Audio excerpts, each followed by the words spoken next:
conducted very successful program last year, last to last year, that was on mountain ecosystems and resource management.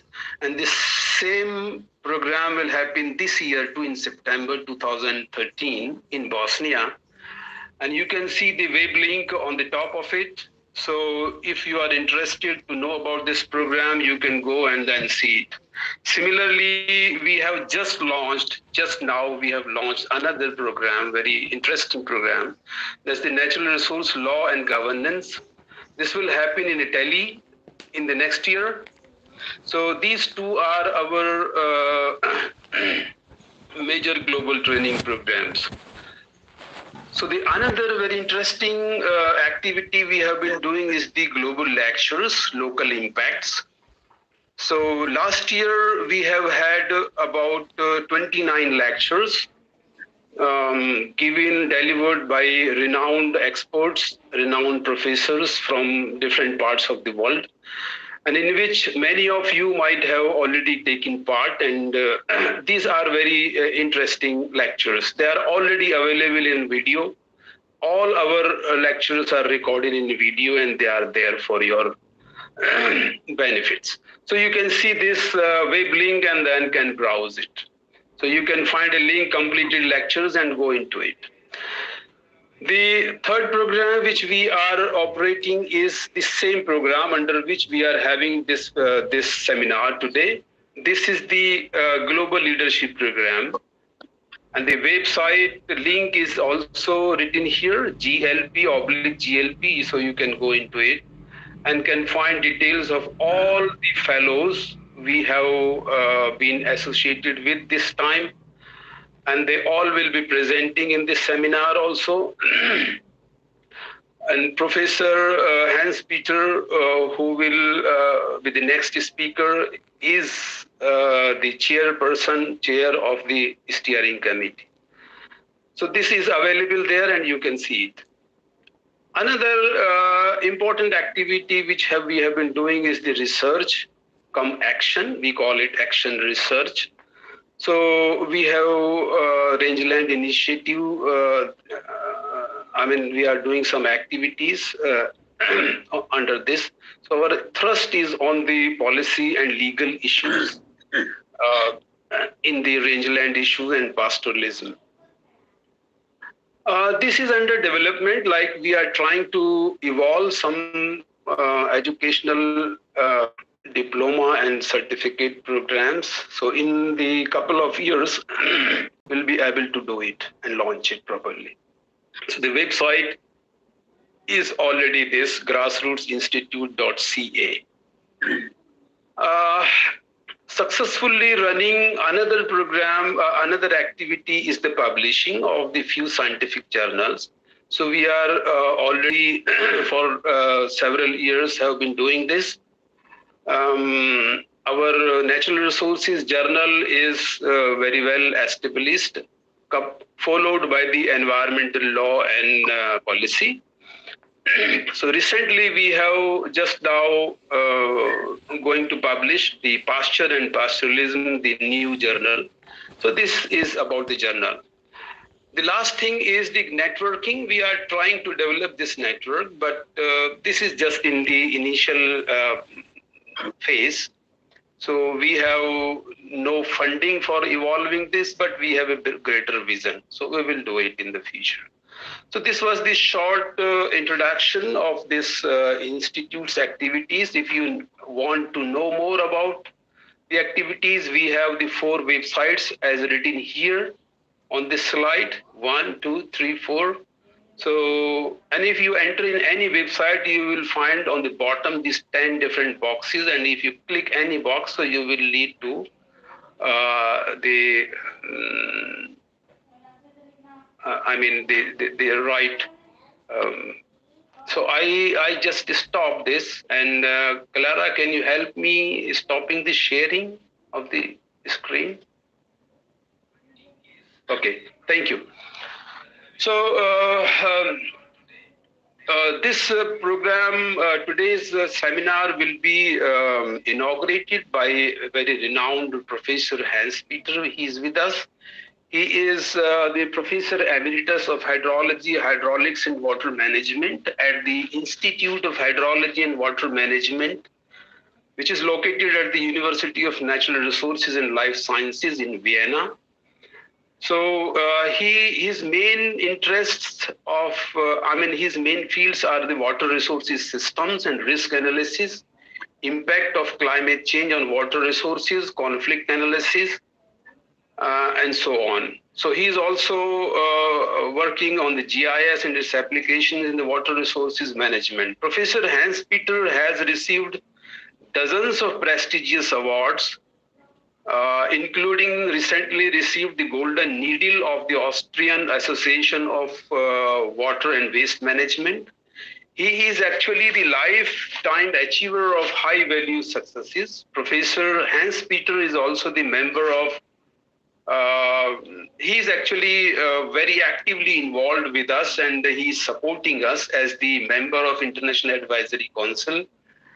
He is also sitting as the advisory board member of one of the journals, Natural Resources. And importantly, as I said earlier, he is the chair of the steering committee of the Global Leadership Program, under which we are doing this seminar today. Other than that, he is the member of large number of societies, associations, expert forums, global groups. So he's vibrantly active.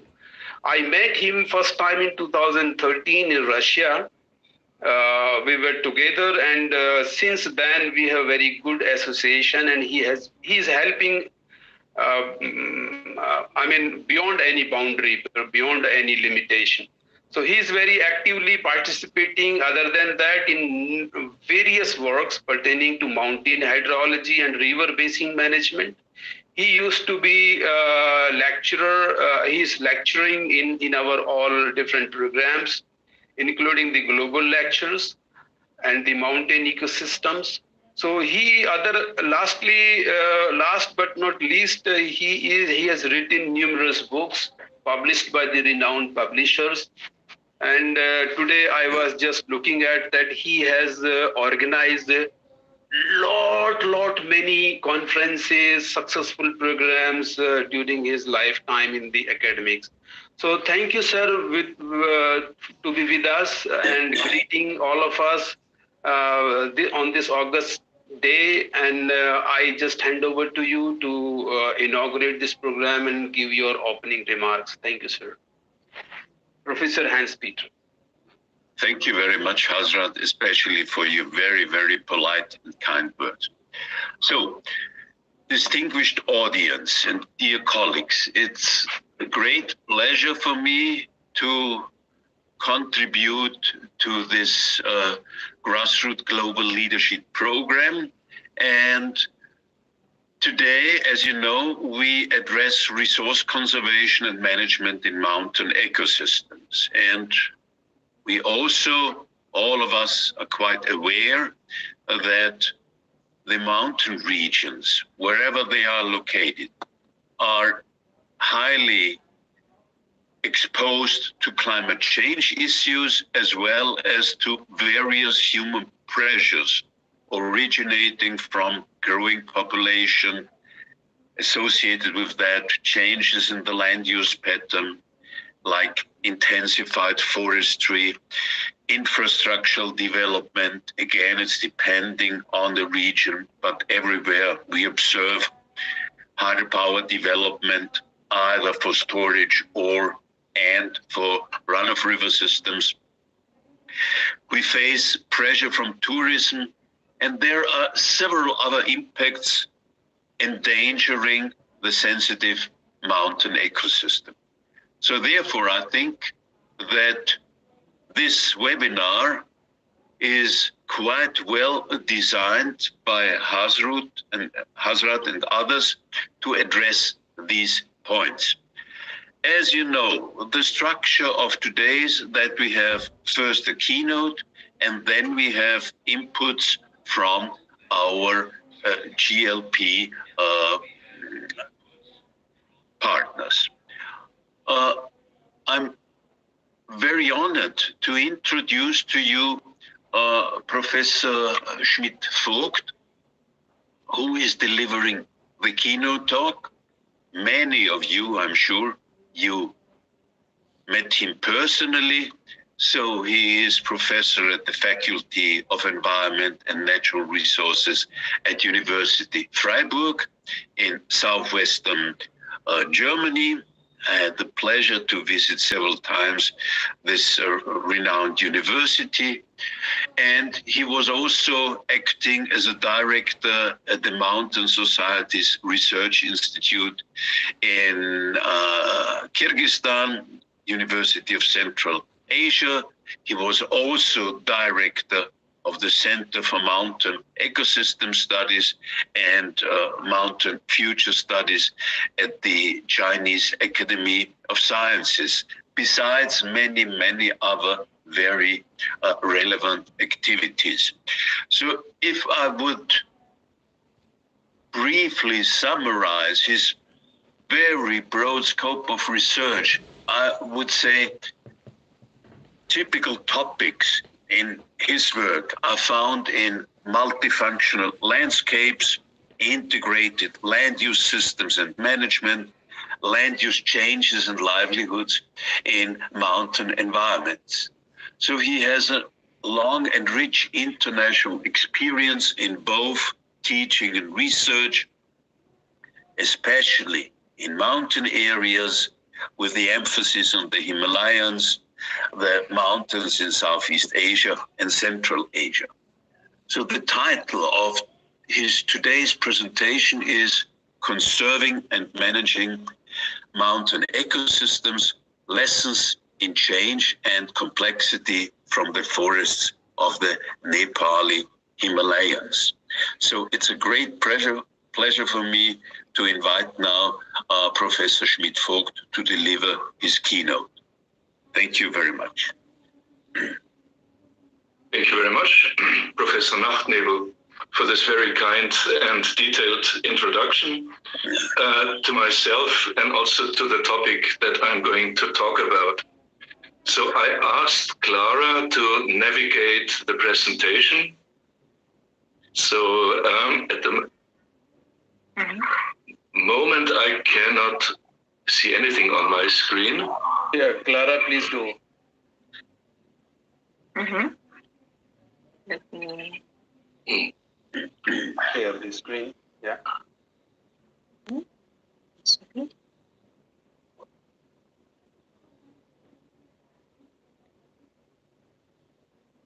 Okay, can I intervene for a minute, please? Yes. Sorry. Okay, Professor, if your slide starts, so you please go ahead, yes. Otherwise, I take this 1 minute. Can you see the slides? Okay, please resolve this. In the meantime, I like to add something more about Professor Dishis.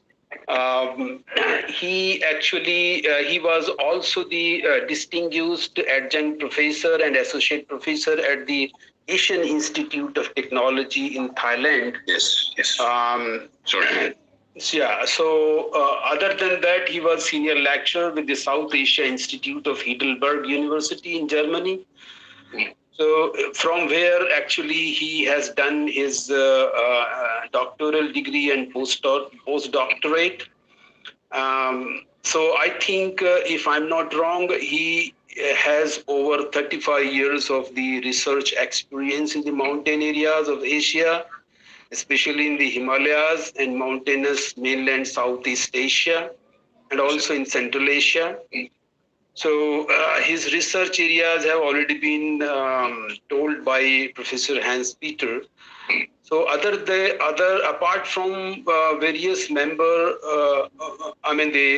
of the numerous reputed associations worldwide, he is also the active member of Canadian Mountain Network, which is operational from Alberta University. I was looking at his Google profile, Google Scholar profile, where his high index is 28 and I-10 index is 49. It may be more, I don't know. But so we can imagine that how reputed and how high scoring scholar he is. So thank you so much for giving this 1 minute. So Clara, is this matter resolved? Okay, so Professor, please. Okay, thank you very much for even adding on so much to my profile and raising the stakes for my lecture. Well, since it's a keynote lecture, I felt, and since Dr. Hasrat has pointed and Professor Nachtnebel have pointed out actually also the length of my engagement as a researcher with mountains, especially in Asia, I would like to say something about really the main lessons that I've learned during sort of the relatively long time that I've been working in this region. And the lesson is that conditions, circumstances change amazingly, and that these changes are underlying by a great complexity of factors which act upon them. And I would like to illustrate sort of or present these learning lessons from the region where my learning curve has been the longest, and that is the Nepal Himalaya. 40 years ago, I was in the midst of my field research on forest degradation and deforestation in the Nepal Himalayas. And in about 2 weeks' time, I will be going back to Nepal to start research on another aspect of forests in the Nepal Himalayas. So it's a long learning curve, so to say, right? But I would like to start out before zooming in on the Himalayas with some general remarks. So Clara, if I can have the next slide. Yeah, that is just a truism. Mountains are not islands, but I felt it's necessary to mention that because mountains are often sort of lumped together with islands, especially in the climate change debate. But I think there is a major difference, and the main difference is that the influence of mountains and of mountain ecosystems reaches far beyond the perimeter of the actual mountain complexes. And that relates to hydrology. Rivers originating in mountains flow through vast expanses of lowlands and into the oceans, and transport the influence of the mountains into these reaches. And the same applies to climate. Climate is, of course, acts upon mountains, but is also modified by mountains. And these modifications reach far beyond mountain complexes. Mountains and mountain ecosystems are increasingly subject to influences, external influences, which also increasingly originate far away from mountain complexes. While in the past we were kind of used to describe mountains as isolated regions or peripheral regions, this is definitely no longer true. Influences act upon mountains. Professor Nachtnebel has already mentioned the influence of climate change. I focus more on other influences, such as the influence of markets, which influence land use. And I mention here labor markets, because these play a role in what I'm going to say about the Himalayas, but also international policies, such as conservation or climate change related policies, and last but not least, also conflicts, as we are seeing right now. Next, please.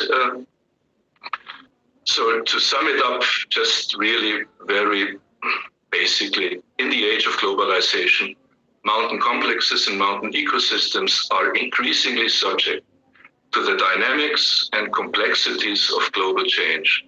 And this I would like to exemplify on the case of the forests in the Himalayas, on which I've been working, as I mentioned already, since more than 40 years. So the next one, please, Clara. That map is just showing you the Himalayan range and the forest types that we can find there. The only thing that I would want to say about this slide is that there is enormous diversity of forest types, which reflects also the geographical and climatic diversity of the Himalayas. So we can see here forests that are ranging from tropical to subtropical, temperate, and subalpine. These forests play an important role for people living in the mountains, but also for people living beyond these mountains. Next one, please. And the Himalayas as a whole, as mentioned before in relation to other mountain complexes, have an influence that reaches far beyond their perimeter. They shape the climate, hydrology, vegetation, and socio-economic organization of regions within and well beyond their geographical range.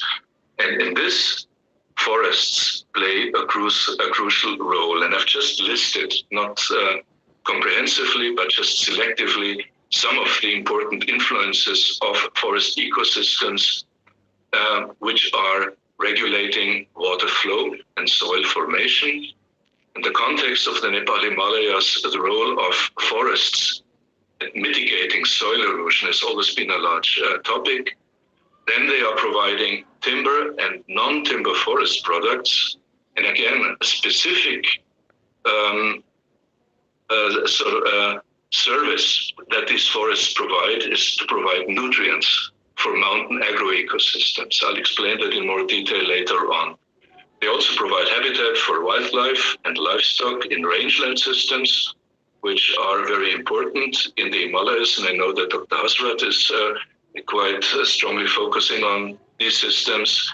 And then they're also serving as objects and spaces for religious veneration, for instance, as sacred forests for Hinduism, for Buddhism, or other religions that we can find in this area. And finally, they are serving as objects and spaces for recreation and tourism. So they are important in many ways, but, and that will be really the subject of my talk, they are subject to changes in forest cover and in forest quality within a very complex network of actors and drivers. And this next one, please, has been the topic of a paper that I published about 2 years ago with colleagues from the National University of Singapore. Mechanisms, drivers and mechanisms of forest change in the Himalayas. The graph here that shows these sort of the interaction of these drivers and mechanisms is just, I've just pointed here to basically to confuse you. There's no way I could unravel this graph now, but it's just going to show what we've done here is you see at the bottom, green forest cover and sort of light bluish forest quality. These were the parameters we were looking at. And we were looking at the influences on forest cover and forest quality and the various interactions. Now, it's just to show you that we came up with an immensely complex network of factors which are acting upon these aspects of forests. And another, for me at least, really unexpected outcome of this research was that we found that forests are actually expanding in the Himalayas. And that was for me really an eye-opener, because 40 years ago, I had gone to Nepal under sort of when the deforestation of the Nepal Himalaya was sort of one of the biggest environmental topics of the time. That was the 1970s and the 1980s. But this apparently has changed. Next one, please. And on the next slide, I'll show you an amazing comparison of maps that NASA has very recently published on the website. And this shows forest cover change in Nepal from 1992 to 2016. And when you look at the 1992 map, now you see dark green, of course, means dense forest cover, and light green, less forest cover. Then you can see that sort of the upper elevation forests in the north, they are still quite dense, and also the forests at lower elevation in the south and towards the Gangetic lowlands are still quite okay. But in between, and that is what is called the mid-hills of Nepal, the elevations between about 1,000 meters and maybe 2,000 to 500 meters are quite light. That means there's not that much forest there. And when we now move to 2016, we can see that this area has filled in quite significantly. And I was very happy, next slide please, that in the same publication, NASA has actually shown my study area, Sindhu-Palchak district, where I did research on deforestation, and my focus was on sort of deforestation and forest degradation of high altitude forests above 3,000 meters. And again, in 1992, we can see that sort of the upper elevations, they are still quite well forested. And that's also what I found when I was there. Whereas the lower elevations, they're almost blank. And I'll show you a photograph to illustrate this case. And if we move to 2016, again, we see now these lower elevations have filled in with green color. So that there is an amazing and rapid process of forest regeneration and forest expansion happening in the Nepal Himalayas. That is rather fascinating. So next one, please, Clara. And here I would just go back again to the time when I did my research in the Nepal Himalayas. And I can say like young people today, they are very much motivated by the climate change debate. And a lot of my students are asking me to do their thesis research on climate change related issues. At the time when I was young and was looking for a topic for my doctoral thesis, the degradation, the deforestation of the Himalayas was a regional but a highly publicized topic. So it was clear for me that I really wanted to do research in that area.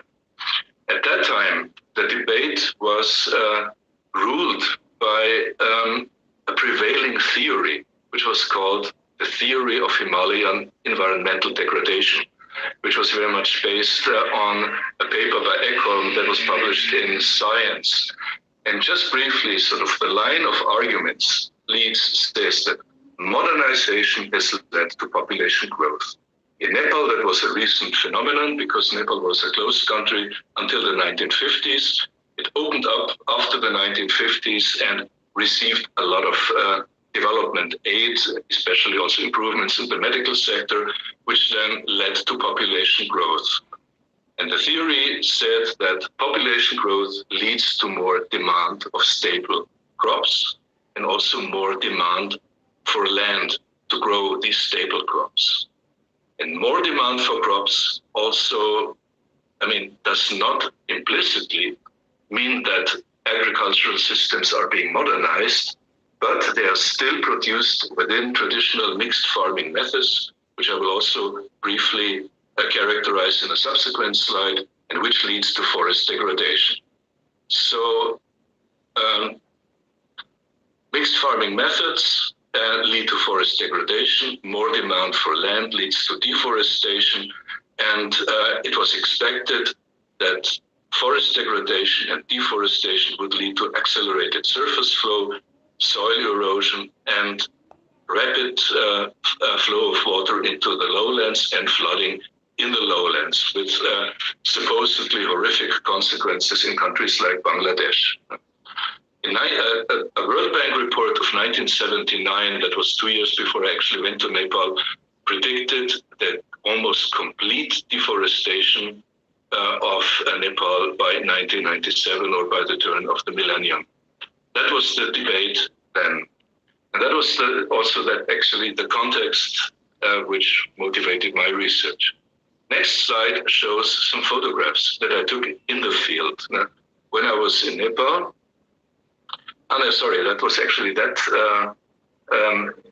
exemplifies, that leads to the next slide. And that exemplifies what was said about the impact or the role of traditional farming methods, in which livestock plays a very important role. Livestock are kept by most farmers in the mid-hills, mainly as a source of natural manure for maintaining the fertility on the fields. Livestock requires fodder. Fodder is to some extent provided by crop residues from various types of fields, and they are also provided from grassland on which animals graze or from which grasses are grown. But the problem is we are in a monsoonal climate, there is a dry season, and the dry season grasslands dry up. Also, the crop residues from the fields are eaten up relatively quickly, and then farmers rely on forests as a source of fodder especially on deciduous trees in mid-hill forests, which still produce leaves in the dry season, and these leaves are then cut or harvested from the forest, carried onto the fields, carried into the stables as fodder for the animals. And it was especially this pressure on forests for leaf fodder that was supposed to be one of the driving forces for forest degradation in the mid-hills. And next slide, please. And that is shown in the lower photograph. That was Sindhu district. That's the landscape that I experienced when I was there 40 years ago. A lot of deforestation, a lot of bare land, and in the foreground, degraded forest. The typical silhouette of trees that are thin, not because all the branches have been lopped from them, carried into the villages for the leaves to be fed to animals. But, so that is the altitude around, maybe let's say 1,500, 2,000 meters.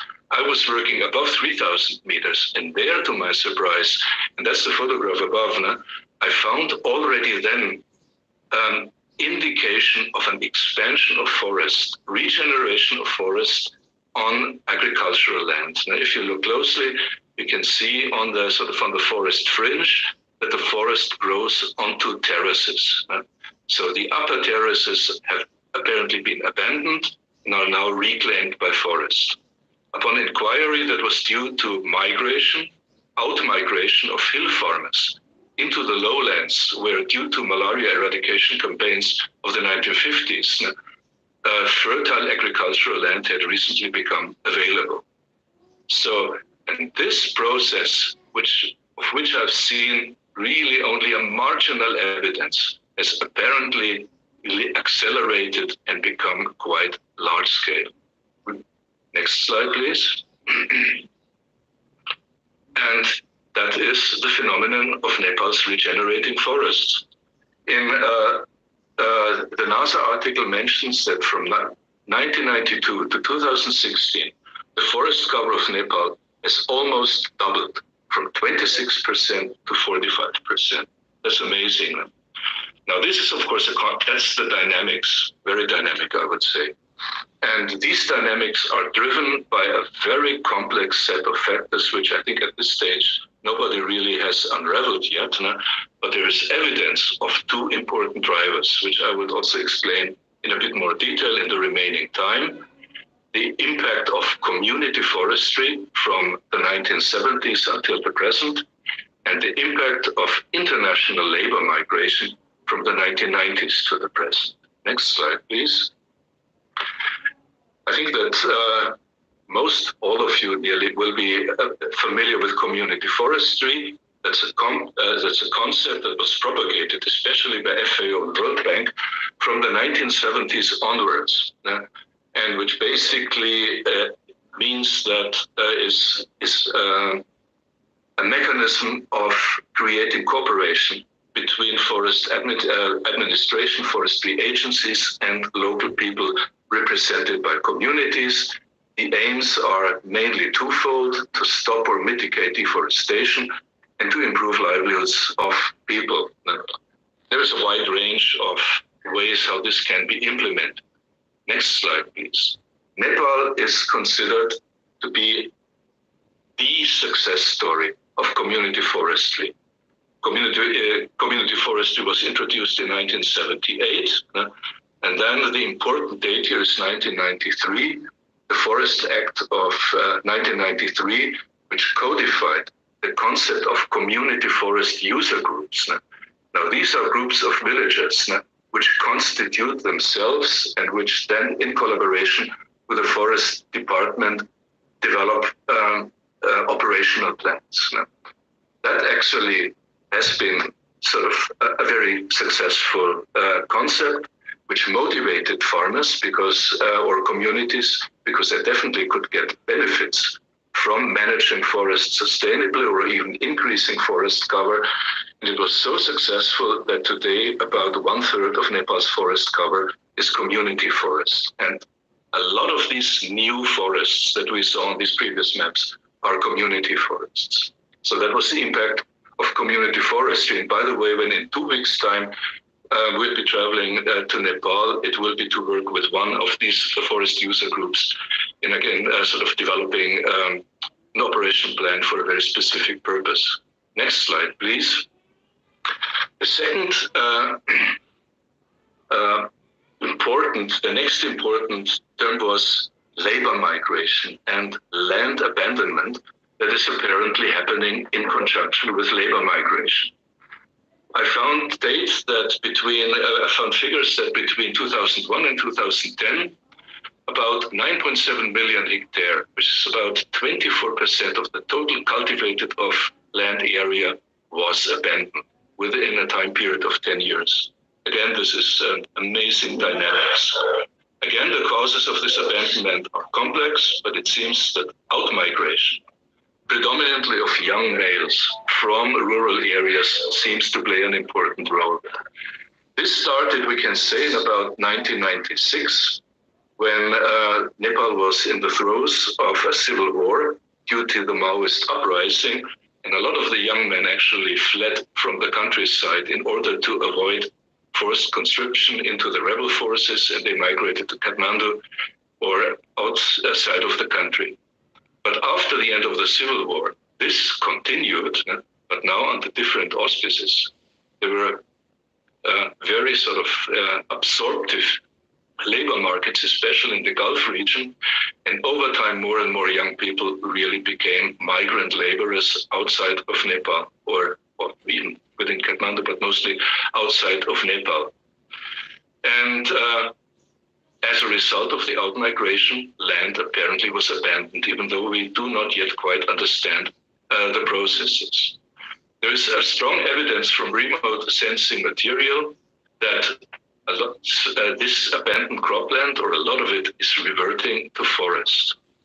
Now that is something to look into, because if such sort of, if forest expands onto such a significant amount of land, this can provide challenges for people through human-wildlife conflicts, for instance, but it can also provide opportunities for conservation or management.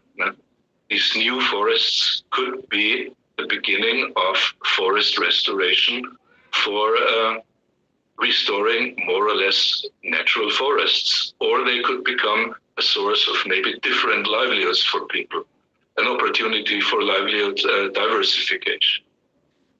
And that is again something that we are hoping to study in another, hopefully upcoming research project. I would like to sum up what I've said, next slide please, by indicating again that forest ecosystems in the Nepal Himalaya are undergoing rapid changes. And 40 years ago, if somebody would have said, I was totally sure 40 years ago, that deforestation would just go on, population would grow, and forest poverty would not really be alleviated, forests would be degraded. Most of the people that I was working with were of the same opinion. Nobody thought about migration, which is also another lesson that I learned, to be careful with predictions and with some, or with scenarios. But that's just by the way. Okay, there are changes, sometimes unexpected changes. Changes are driven by a complex set of factors and actors. Understanding the complex interplay of these factors and actors is important, because it may show us, or it may help us to identify points where we can intervene with policies or with projects or with research. And in the case of the regenerating forests of the Nepal Himalaya, decisions on how to manage this emerging natural resource must be based on knowledge, some main points, on the reasons for abandoning the land, on the aspirations of farmers concerning the land and their livelihoods. Do they still have some thoughts about using this land, maybe in the near future? We need to understand the regeneration processes and the effects they have on the land and on the livelihoods. And we need to understand the socioeconomic and social-political context of decisions made by stakeholders. This concludes my learning curve of over 40 years, and some of the insights that I've gained over this time, and I hope that this will have been of interest to you. And I see that quite a number of also participants that will be speaking later on are from the Himalayas, will be talking about the Himalayas. So we may be coming back to some of these issues later on. Thank you very much for your attention.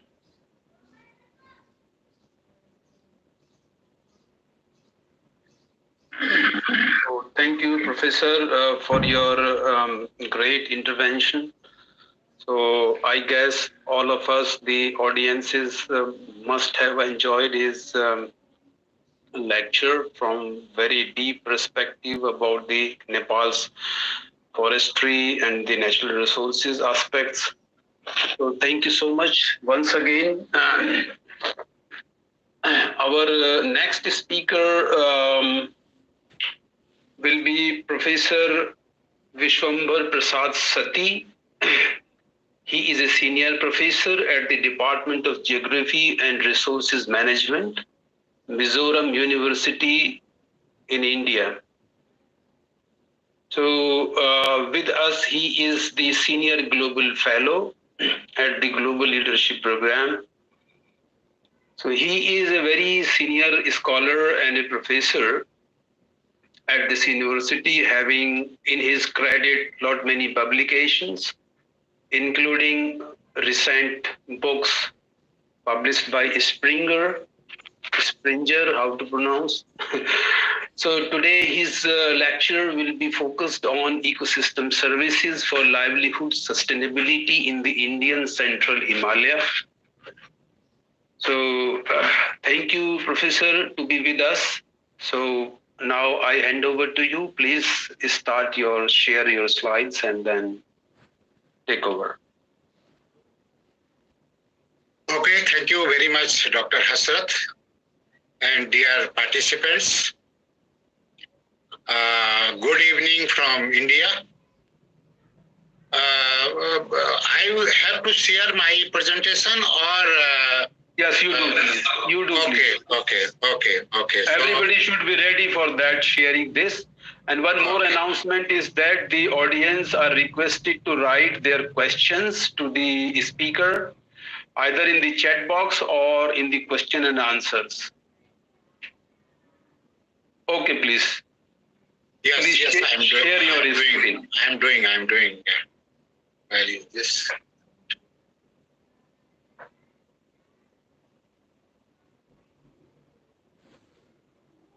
So it is fine? Yes, you just do it the slide share mode. That because that I cannot do. No. There is one on the bottom of your slide. There is one icon, slide show. Yes, go.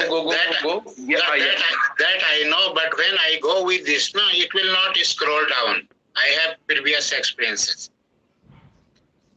Try to do now and then see. Okay. So this is a grassroots global leadership program, and the webinar is on resource conservation and management in mountain ecosystem. I am presenting my paper on ecosystem services for livelihood sustainability in the Himalaya, but the scope of my presentation is only up to the Indian Central Himalayan region, that is also called the Uttarakhand Himalaya. So now it is scrolling down, sir. No. Oh, please just complete 15 minutes you have. Don't waste the time. You can see the another slide now. No. Yeah, that's why I just told you. Because this cannot be done. So I will go simply like this. Now it can be seen now. Okay. Okay, right. Okay, so the outlines of my presentation will be like this. I will talk about a little bit about Indian Central Himalayan region. And then I will talk about the ecosystem services potential, particularly in this region. I will talk about water, forest, land, agriculture, or spectacular landscape for tourism development. I will also talk about that how the people using these natural resources, these ecosystem services, and also I will talk about what is the role of ecosystem services for livelihood sustainability in this particular region. So this is this Indian Himalayan region, and within this Indian Himalayan region is located a very important or integral part of the Himalaya that is called the Indian Central Himalayan region. And it has very strategical locations also, and it has very huge natural resources potential for livelihood sustainability. So in terms of the ecosystem services and overview that I am showing before you is that this region has the mighty Himalaya, number of glaciers, then coming down the grasslands, alpine grasslands are there where the animal pasturing is done. The people, they go during the summer season, they migrate and with their animals for pasturing. And then below down is the huge or dense forest area, coniferous forest as well as mixed oak forest. And below that is the pine forest. And then there are a number of river valleys where huge forest, land and water resources are found. I will talk about the water ecosystem services. So if you see these two maps, the first one shows that the glaciers, they are abundantly distributed in the north part of the central Himalayan regions from west to east, and there are a number of glaciers. They are feeding also number of rivers, the largest river systems, not only in India but also of the world. And then in the second map, you can see that a number of river systems there in the west is the Yamuna system, in the middle is Bhagirathi, Alaknanda system, and in the eastern part of this region is the Kali system. They all are glacial feeds, and they are huge rivers, and they are perennial. So if we see that the water potentiality of these rivers, I have some data on that annual drainage. So if you look into the Yamuna river has 649 crore cubic meter that annual drainage. The Kali river has 730 crore cubic meter. Bhagirathi river has 253. Then Alaknanda has 534, and the Ramganga West has 500. So it means that the water potentiality is very high in the entire this central Himalayan region. Some of the major river systems in the Garhwal and Kumaon Himalaya that I will show you, that Alaknanda river, then Yamuna river, Tons river, and also the Bhagirathi river. They are very huge river systems of India, and they are also feeding more than 600 million people in the downstream areas in terms of water and also in terms of the fertile soils eroding from the Himalaya and transporting it and depositing in the Ganges Valley where the population is very dense, and they enjoy all these, ecosystem services.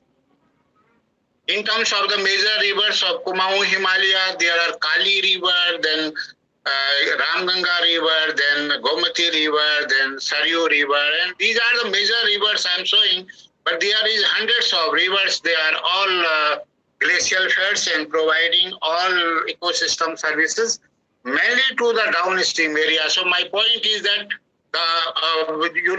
this upstream areas where these rivers are originating, the people are facing lots of problems. But all the ecosystem is services going to the downstream area. So that was the reason that I wanted to show you that how we can enhance the livelihood of the people, those are living in the upstream area using all these ecosystem services we'll talk about. So in terms of the glaciers, I am showing you two huge glaciers of the central Himalayas, the Satopan, where from the Alaknanda river is originating, and then also the Pindari glacier where the Pindar river is originating, and all the rivers are glacial fed, so they are very huge river systems in this region.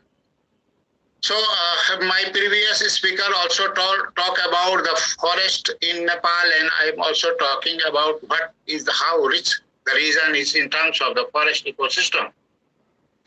If you see this graph, vertical distribution of forest, you will find that there are varieties of forests from tropical below 300 meter to subtropical in between 300 to 1100 meter, then temperate forest, then cold forest, and also frigid forest. These are called the alpine meadows. And there are then diversities in forest species, like in the tropical region, there are teak forest, in subtropical, the pine forest. Temperate forests are found as a mixed oak forest or as a coniferous forest, also found in cold area. And then alpine meadows, grasslands are extensively distributed in these highland areas, which are very, growing very economically viable medicinal plants. So if we see this vertical distribution of forest cover, the highest forest cover is, if we have altitudinal zones and the area under forest in percentage. So the highest area, that is 41%, is distributed between 1,000 to 2,000 meter altitude. The forest is very less, below 500 meter and also above 4,000 meter. And most of the forests are found in between 500 to 3,000 meter altitude. And they have also different types of forest. Very dense forest also, it covers 19.6%. Medium dense forest cover 56%. Open forest 24%. So if you see the dense forest also, they are very, the percentage is very high.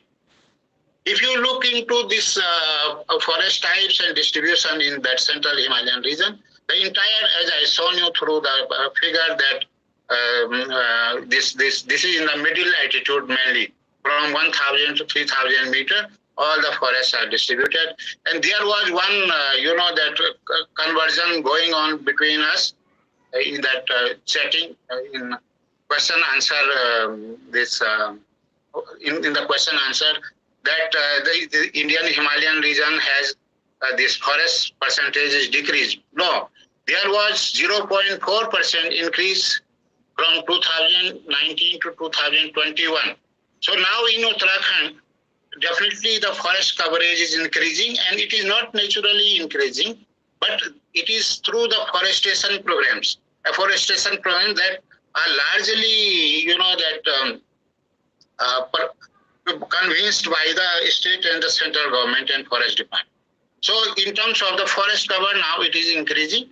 During 2005 and 2011, there was a slight decrease in forest area.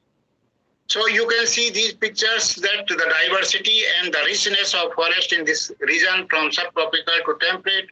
We have teak forest, pine forest, mixed oak forest, and deodar forest in all the altitudinal gradients, and they have very rich economic viability. So Uttarakhand has 63 forest area, and out of which 16% is under protected areas. There are 7 national parks with 4,083 square kilometer area, and there are also wildlife sanctuaries. There are 6 in number, and their area is 2,868%, which means that a number of conserved and protected areas are there in the central Himalayan region.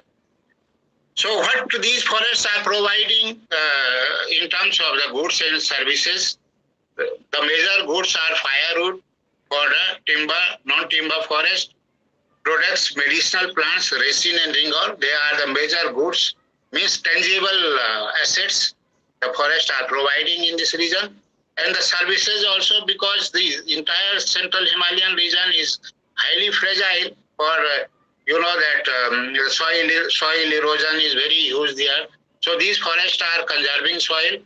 They are protecting and regulating the water supplies, keeping climate moderate, because the climate of this region is very healthy also. Absorption of dust, habitat for wildlife, because the number of wildlife has increased after the Forest Act or the Wildlife Act that was implemented in the central Himalayan region. They are the major center for recreation or tourism, so the people earning money also, and they are also source of carbon sequestration. This is particularly in terms of the Central Himalayan region. So if we see the agroforestry, this vertical distribution and horizontal distribution, so also because climate varies from tropical to frigid winter, frigid cold, frigid in the alpine meadow it is frigid winter, because alpine meadow 4 months there is a summer. So because the variety of climate is there, so a number of crop races, cultivars, they are grown. There are the areas where that monocropping is there in the valley regions. But when you go to the higher altitude, you will find that varieties rich. This agrobiodiversity is found there, and there are some regions where more than 12 grains they are cultivated in a single field, and then this shows that very rich agrobiodiversity in this region. And in this figure, you can see that there are the agriculture fields where 12 grains grown together in a particular field. Then there are monocropping like paddy, and also off-season vegetables are now being started in the very regions where water facilities or water for irrigation is available. And also after, after 2000, the government has started cultivating tea in this region very extensively. So in terms of the spectacular landscape for ecotourism or for this pilgrimage tourism, it also supplies very services, ecosystem services for tourism. So there are a number of highland pilgrimages, river valley pilgrimages, as well as I already told that there are a number of wildlife sanctuaries and national parks. They are providing all these that ecosystem services for ecotourism. And there are a number of tourist pilgrims. They are visiting every year in the highland pilgrimages or resorts or the natural towns and cities for wilderness and leisures, and they are enhancing the income. So when we see this use pattern of ecosystem services, so this figure shows that this hydroelectricity power project in the Central Himalayan region. So there are hundreds of hydropower projects. Some are under construction, some are proposed, and some are already constructed. The Teri High Dam is one of the Asia's biggest dam, producing more than 5,000 megawatt electricity. And then this entire area has more than 30,000 megawatt electricity production capacity, and many are functioning in this region. Professor, sorry to interrupt. You have only 2 minutes left. Oh, okay. So I will just... So in this, you can see the figure that the Teri High Dam, and then there is another dam that is producing 400 megawatt. And then use pattern, how the people, they are using the fodder for animal, then this fuel wood for, that cooking and warming houses, and then small hydroelectricity power projects. They are using these ecosystem services, but at the same time, there are plenties and scarcities of water. On the one hand, plenties of water. On the other hand, there is large scarcity of water, you can see. And then some important facts that the people say that the youth and water has drained to the plain, because all the, as I told you, ecosystem services are utilizing by the downstream areas, upstream areas are very poor in this way. And then I will just conclude like this, that what can be done. So this water, forest and land are the major sources of livelihood of the people of that Central Himalayan region. Rights of the local people should be given rationally, because that we have to use this sustainably, and then we have to give this benefits to the local people. Green bonus and share of ecosystem services should be given to native people in mountain regions. Employment to the native people in the sectors such as infrastructure development projects, including hydropower projects, should be given during all these infrastructure projects, because people coming from the other area, they are working there, and again the local people are not getting benefit out of it. So the employment can be given to them. An environmental tax should be levied on the beneficiaries of the downstream river basins, and its share should be given to rural people of mountain regions, and it will enhance livelihood of the rural mountainous areas. These are some publications. Himalaya on the threshold of change, sustainable tourism development in the Himalaya, constant and process. And there are a number of key publications. They are published in very good journals.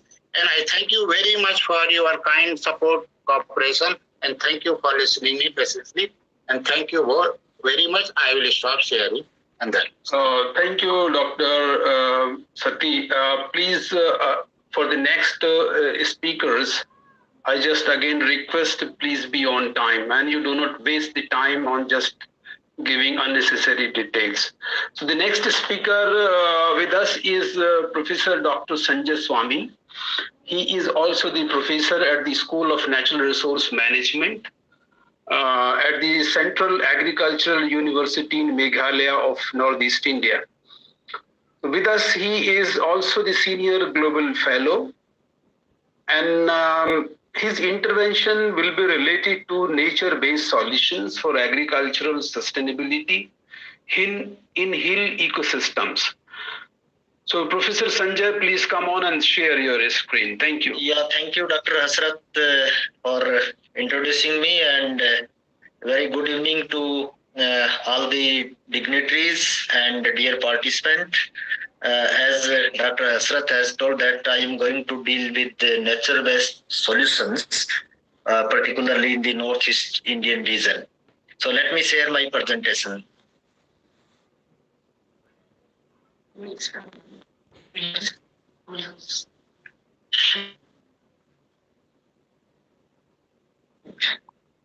The next one, everybody should be very quickly ready, okay? Yeah, I think my slides are visible. Yes, go ahead. Okay, so I am dealing with the nature-based solution for agricultural sustainability in hill ecosystems of Northeast India. This is the sequence of my presentation that I am going to just say words about the background. These nature-based solutions are required as of today, and then what are the nature-based solutions? What actually they mean? And thereafter, I will deal with some of the solutions, nature-based solutions, which are prevalent in the Northeast Indian region, particularly the Jabo farming system of Nagaland State, and bamboo drip irrigation system of Meghalaya, and then recently modified drip irrigation system in Meghalaya, then elder-based farming system in Nagaland, and of course then I am going to give some conclusion based on my presentation. So friends, you see that after the Green Revolution, definitely we are able to produce more, and at the same time we have depleted our natural resources. We see that whatever we are growing, yielding varieties, they need more nutrition, more water, and because of that we have exploited our natural resources. We have seen only the human being, we have not bothered about the rest of biodiversity, and therefore at this time we are facing different type of challenge, like the soil degradation, because our soil resources is deteriorating at a very fast rate. If you see the trend of 2015 to 2020, the global demand for NPK fertilizers is growing rapidly. That is 1.5, 2.2 and 2.4% annually in case of NPK fertilizers. Likewise, if we see the global pesticides usage, it is also increasing, and it is around 3.5 million tons. Likewise, the FAO has reported that our soil resources, almost 52% of global agricultural soil resources are degraded by one or other means. So we can say that even soil carbon content is decreasing with respect to Indian conditions, and the agriculture sector that is contributing almost 11% of the global greenhouse gas emissions. In nutshell, I want to say that because of this over-utilization or over-exploitation of natural resources, we are facing many, you can say, the problems. And the main issues are the factor productivity is declining. We have mined our nutrient resources and we are facing the multiple nutrient deficiencies, degraded because of the intensive tillage practices. Soil organic carbon is also decreased. These are the major issues which we are facing. And the solution, what we see that only the nature-based solutions are effective in the present scenario. Coming to the nature-based solution, what actually these are.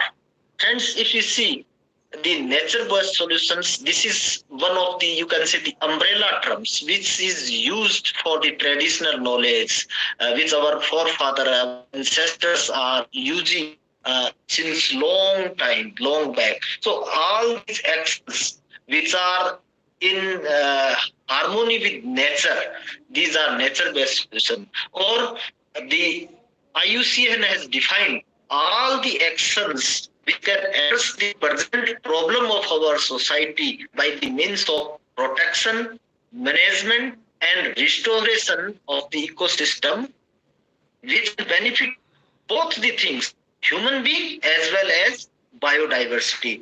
And these solutions, they are able to contribute towards food security. They are providing raw material. They contribute towards waste recycling, carbon storage, water filtration, and then climate regulation, biodiversity conservation, recreation. That means all the societal needs we can address by these systems. And definitely the are not new, but earlier they are known in the name of different type of terms like climate smart agriculture, conservation agriculture, traditional practices of farming, natural farming. So all these practices are coming under the nature-based solutions. Then coming to the Northeast India, friends, because you know that Northeast India is a tribal region. It is almost mountainous region. If you see the scenario, then almost 56% of the region is having low altitude range, whereas 3% is having mid altitude range, and 11% is with high altitude mountainous regions.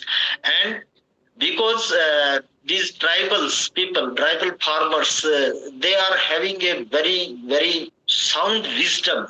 Their ancestors, they are doing agriculture with harmony with nature, because all these practices which they are following are traditionally, you can say, the bounded with the rituals, their festivals, their folk dance. Therefore, still they are prevalent and very effectively they are contributing toward the society and you can say the environment protection. And one of these practices, Jabo farming system. It is prevalent in Nagaland, and this unique system is originated from one village that is named Kikruma in Nagaland. And what actually in this system, they say they are protecting the top forest area, and that top forest area is working as catchment area. And from there, different channels, they are coming towards the lower side, and the water harvested is first goes into the sedimentary sedimentary ponds, then it is coming to water harvesting pond, and this collected, this stored water, that is passed through the livestock area, and after mixing with the urine, dung, all those fertility elements, this is going to fields. That means it is enriched with the nutrient elements and being used for irrigation of the crops, particularly the paddy. And paddy is also taken with the fish. So this is actually a multiple cropping system. In the next slide, I am showing the pictures. I think you will be able to understand more. See, in the top area, it is the catchment area, and from there the water is being coming with the different channels. And first it is going to siltation tank, then water harvesting tank, then it is going from the sand, then it is coming to the paddy fields. And here they are taking paddy along with the. These are the real pictures of that particular area. This is the Kikroma place we have visited. You can see this forest area. This is the catchment area. The channel water channels are coming, and here you see this entire system is on community basis. The each channel belongs to a particular farmer, and each tree is assigned to farmers. That means they have to protect the catchment area, they have to protect the forest area, and they have to maintain this channel. And then the water is coming from to the siltation tank, and from there, from the siltation tank, this water is coming to the water harvesting tank, and then it is passed through the animal shed area, and then it is being utilized. This is the system. Actually, the Jabo means compounding of water. Here you can see the integration of forestry, horticulture, agriculture, fishery, and livestock. And the you can say the productivity and particularly the fertility of the soils is very good. And the tribal people still they are using the traditional varieties, therefore the yield is less, but that varieties they are as per their taste.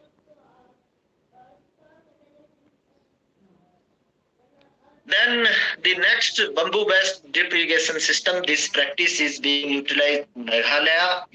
Friends, as I told you that majority of the fields in Meghalaya are situated across the hilly slopes, and there the water retention capacity is very poor. Water bringing from the distance water sources through the field, it is a very big challenge. Ground channeling is very difficult. And of course, bamboos, they are naturally found here in plenty of the quantity, so one can get very easily. Doctor, you have only 2 minutes left, please. Okay. So here what they are doing, they are preparing the different primary and second branches through the bamboos, and these bamboo are being used. Just you can have a look how these bamboo are being used to irrigate the crops. And after modification, even in a scientific manner, we can go for the scientifically spaced crops also.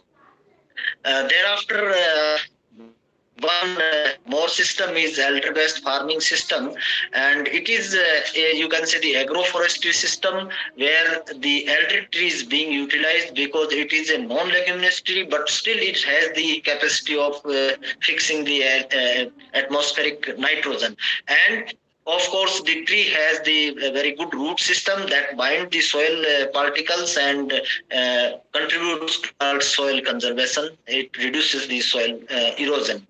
And here you can see the per hectare plantation, different number of plants of the elder, how it is contributed to the yield. So here different plants, how much they contribute liter and how much quantity they are able to add with respect to nitrogen, that is given here. And here the different system are compared, and you can see the elder-based system is also performing very well, particularly with respect to soil organic carbon. It is almost comparable with the hedge-based agroforestry system. Likewise, if you see the microbial biomass carbon, microbial biomass nitrogen, and particulate organic carbon, you can see the system here because we are incorporating the litter of the elder tree. You can see how it is effective if we see in respect of other systems. So in nutshell, I want to convey that nature-based solutions play a very important role in preserving the biodiversity, protecting food security, enriching our soil, restoring our soil, fighting against climate change implications. And here I have discussed 2-3 systems which are particularly prevailing in the Northeast India.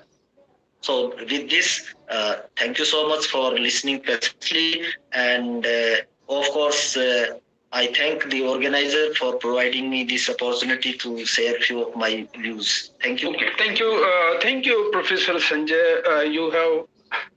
You have very nicely presented the very unique systems existing in the Northeast Indian part of India, particularly the drip irrigation, elder systems, and Zabo farming systems.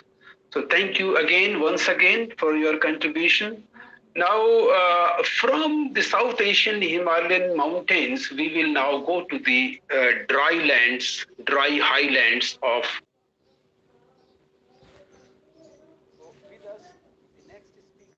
Dr. Ayman Mustafa Yasin. He is the Associate Professor at the Faculty of Health Sciences, the Misurata University in Libya. So, but his intervention will be dry highlands with the case of Sudan. So with us, he is associated as the Senior Global Fellow. So I invite Dr. Ayman to be with us and present. Take over. Thank you. Okay, thank you, Dr. Hasrat, for introducing me. Good afternoon from Libya to everybody in webinars. The first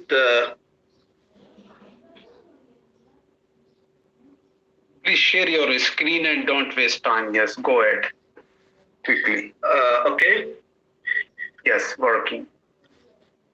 I'm going to talk about my topic, the camel. Do it in full screen mode. Okay. Yes. Is it visible? Yeah.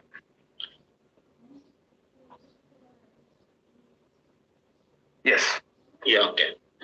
Camel system and the pastoral nutrition security in the arid land. We'll focus on the very important point in this presentation.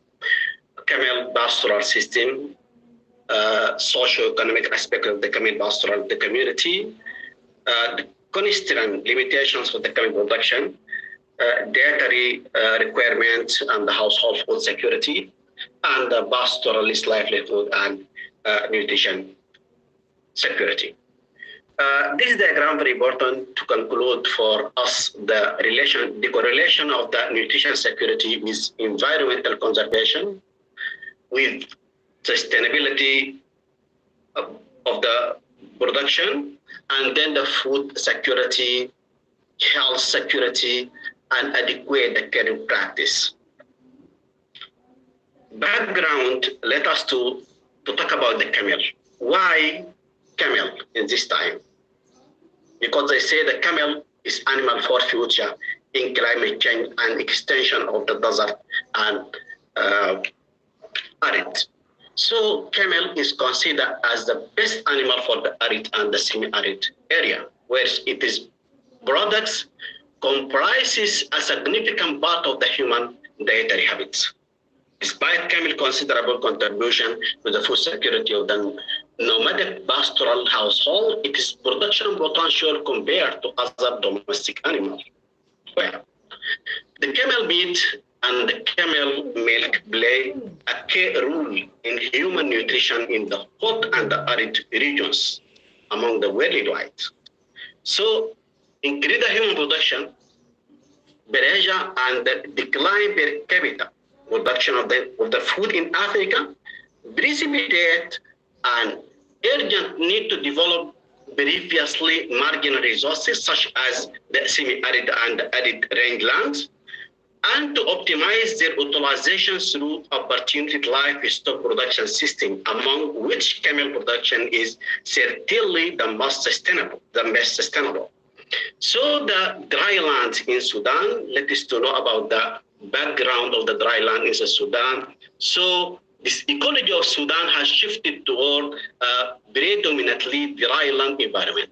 The dry land south of the Sahara is typically of Sahelian zone, and it is divided between the low rainfall savanna in the north and to the south, the higher rainfall savanna that extends into the South Sudan. Precipitation is highly variable with the gradually increasing the rainfall from 100 millimeter in the north on the edge of the Sahara to 600 millimeter south or into the south.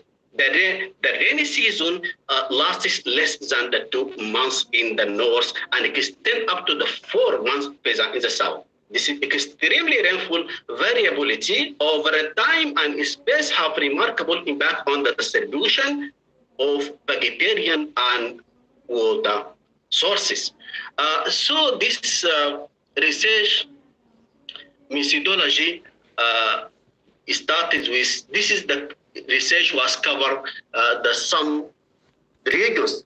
This should be the main camel production region in Sudan, such as Butana, Kordofan, and Darfur region. Survey have been done to reflect the camel pastoralists or the camel herders overview and concepts regarding the pastoral system, socio-economic aspect, and the production limitation. Dietary habits also very important here investigated, and the camel nutrition, pastoralist nutrition security, and the livelihood were also determined among the pastoralists in the main region of the camel. So the method should have been used in the collect of the data through the three main methods: direct contact with the pastoralist chairman in the different areas, and then the field visit. In addition to the questionnaire, well-structured questionnaire that conducted, distributed among the pastoralists or the participants in this study. Nomadic host habit who inhabit the desert and the semi-desert region in the Sudan, the camel play important cultural, economic, and the social role in the life of these communities. We have the three main camel production are adopted in this area. The camel production system would be adopted in Sudan in the three systems. This is considered as the main camel system in Sudan: traditional nomadic system, transhuman system, and sedentary and the semi-sedentary system. Let us to briefly to talk about each one. Traditional nomadic system is dominant in geographical zone between 13 north to 16 north. They say that north part of the camel belt. This is typically practiced by the Kababish tribe in North Kordofan, and also by the Rizegat and Zakawa tribes in Darfur regions. The camel herders are continuously on the movement, seeking for the grazing and the water supply elsewhere. And it may be that extent. This system will cover about the 73% of the camel production system in Sudan. Another one, transhuman or the semi-nomadic system. This is system found in the eastern Sudan region, the eastern Sudan or the east-south Sudan. This is system. This differs than the previous one, because in this system a degree of the settlement is experienced during the rainy season, because the pastoralists, they have to call it as agro-pastoralist, because in this system where the rainfall agriculture is practiced for stable food production and the crop residuals that to provide the feed supplement for the camel population. In this system found that the system found in the Butana region, eastern Sudan, and maybe that extend up to 22% of the camel production system in Sudan. The last one, the sedentary or the semi-sedentary system, this is practiced in the eastern region of the Sudan, or also that till the Nile and the west of Red Sea hills. This is very little one also that around the big towns and the capital. And also that there's some few of the pastoralists in the agriculture area, central Sudan, that practice like this one, also that found in the south part of the camel belt. This system may be cover about the 5% of the total camel production system. Let us go on to talk about the investigations that have conducted regarding the participant in this study. The education level regarding the pastoralist will let us to show the wide proportion as illiterated. That means the almost of the pastoralists in the different regions, the camel production, they are illiterated, that they extend about the 80%. And then the primary school. Dr. Rahman, you have 3 minutes left, so please be fast and only necessary things you can explain. Okay. As the pastoralist, they have very clear here, maybe that from 25 to 45 years of the pastoralist, and then the man production system in that differs that according to the region. We find that in Butana, that transhuman system is the predominant, where the nomadic system it is more dominant in the Darfur and the Kordofans, rather than the sedentary. It is very few sedentary system. And also that the purpose of the rearing the pastoral system that differs according to consecutive of the pastoralists. We find that many of the pastoralists that inherited the camel herds from their parent, and then committed generation to generation, where also very few ones that herding the camel, ordering the camel just for the food security, and also very few for the social prestige. But also that we have looked for the some pastoralists rearing the camels just for the trading across the border that will be that exported to the Egypt and exported to the Libya and the Gulf countries. The problem that they're facing the pastoral system in Sudan, we have many problems in that facing the pastoral community, such as the lack of the medical service. Lack of the medical service, that means veterinary service or the central or the hospital, the service regarding the community or the pastoral community. And also that for the shortage of the food and the shortage of the water, also that in the dry season, they are facing or the suffering from the big problem that facing the pastoral community, such as, and also that the lack of the security. Also that we have detected the lack of the security in some regions, such as in the Kordofan and Darfur, due to the internal conflict there. Also, this contribution of the camel milk, very important to mention, contribution of the camel milk, because the camel milk and the camel meat regarding the household food security, it is very clear for an income that from the sell animal maybe tend about 20 to 90%. And also that an annual income for the milk and the milk products maybe 10 to 5 to 10% of the full household food security and annual income. But also that the contribution of the milk is pastoralist diet maybe 50 to 66%. contribution, very important regarding the young children. There in this research, we have focused on the young children. Is it milk or the meat or animal products that cover their needs? That very clear here in this tables that the contribution of the camel of the calories regarding the young children may be that about 1 liter of the camel will be covered about 40 to 45% of their needs.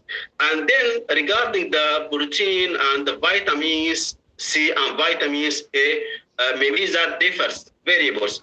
Maybe it is from the 60 up to 100% will be covered by, if they are intake about the 500 milliliter from the camel milk will be that satisfied. Doctor, your time is over, please. You just conclude in half a minute. Yes. We cannot stretch more. Okay, this is tribal group in the pastoral area. Let us to talk about the acute food security that facing the pastoral community and the conflict and epidemic epidemic that causing the sudden reduction in the animal.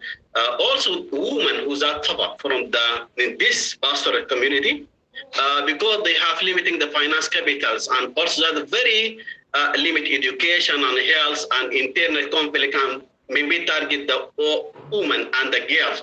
Also that few livestock economic activities that compounded by the cultural gender discriminations. Pastoral children also that they have decrease in the mix of lives in the drought years and also in the arid season, and also that the weak health system and the felt for the disease prevention and especially the cholera, measles, and parasitic disease. Also, the variable of the pastoral elders, they are facing the problem of the financial, the capital, and inability to work and the limited ability to migrate, and also weak health service. Thank you very much. Okay, great. Thank you, Dr. Ayman. It's very nice that he has spoken in English because his native language is in Arabic and he also teaches in Arabic in Libya. So it's great that he has delivered with his English. Very good, very nice. So camel is really the animal for the future, and recently there was a big festival in Mongolia on the camels, and same was in India too in the month of November last year. So these are the perennial events happening, and camel is in the focus these days. Thank you very much. Next speaker we have with us is Clara. Now we will move with Clara to the Central Asian part, particularly in Kyrgyzstan. So she will be talking about the sustainable utilization of the mountain forest ecosystems and will be explaining the case of walnut forest in Kyrgyzstan. She is a young fellow with us, and Clara is a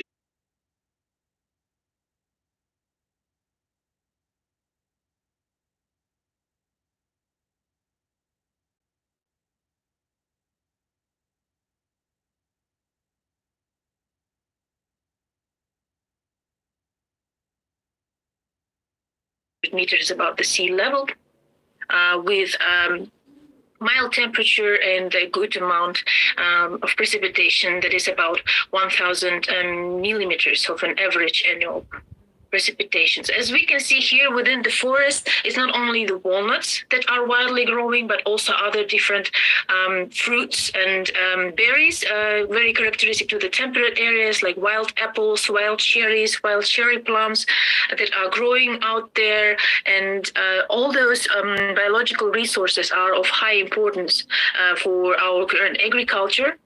And that makes the forest of high conservation importance. Coming to the land tenure, land ownership, the forests are state-owned, and the local communities that live near those forests are highly dependent on those forests. They collect walnuts, they collect some wood and also graze their livestock. So it's an important source of income for their livelihoods. And due to the state-owned land tenure, the local communities, they use the forest lands based on the lease contracts that they make with the local forestry office, the state-owned forestry office, and the contracts last for about 5 years, and sometimes it might last for 10 or 50 years, depending on the type of the contract. And as I have already mentioned, you can see here a big picture of a standard, an average family living near those forests. They have just collected walnuts and now drying their walnuts near their house, and this is the average household.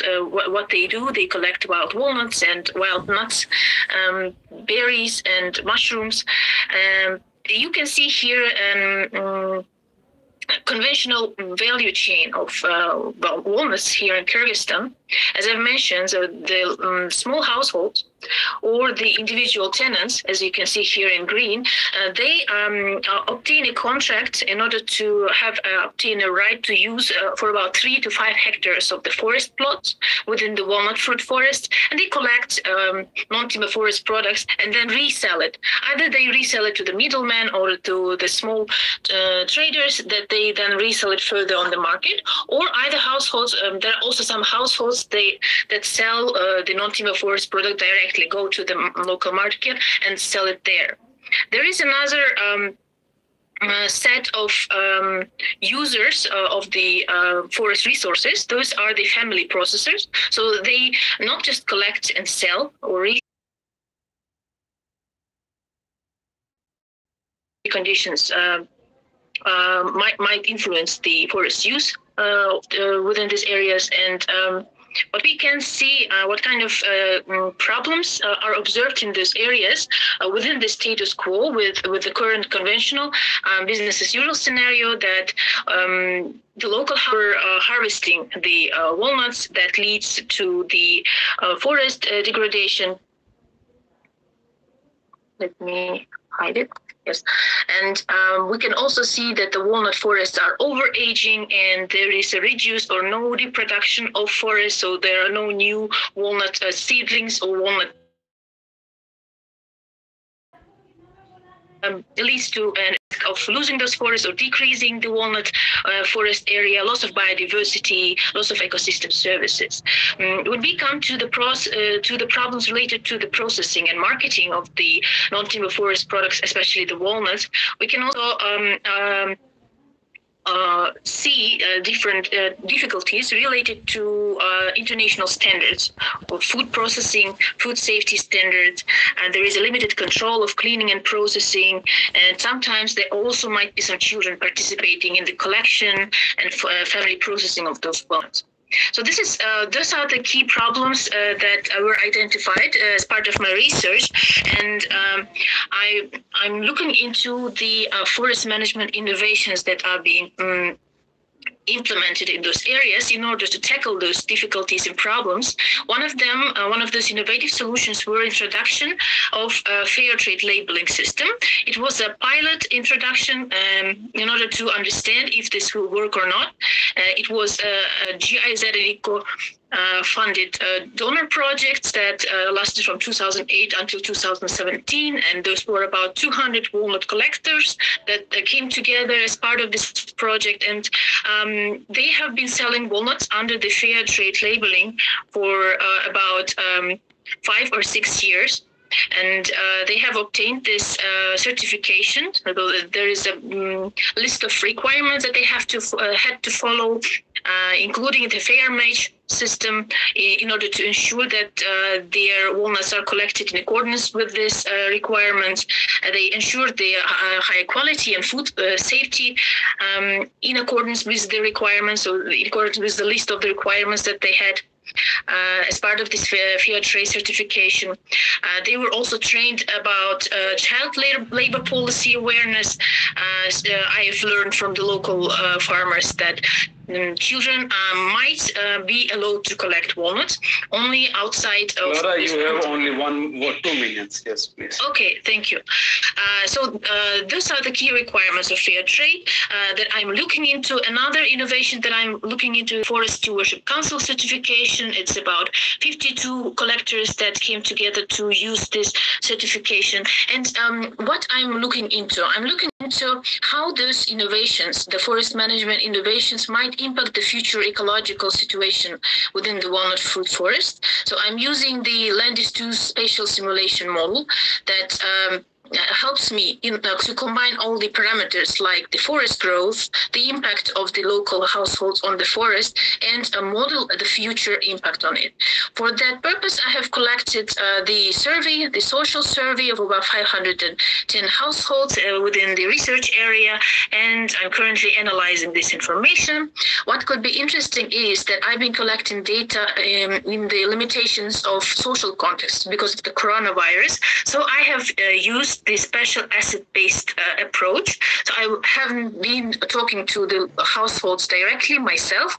I've been talking to the community leaders who knew everything about their members, for example, an active person on one street.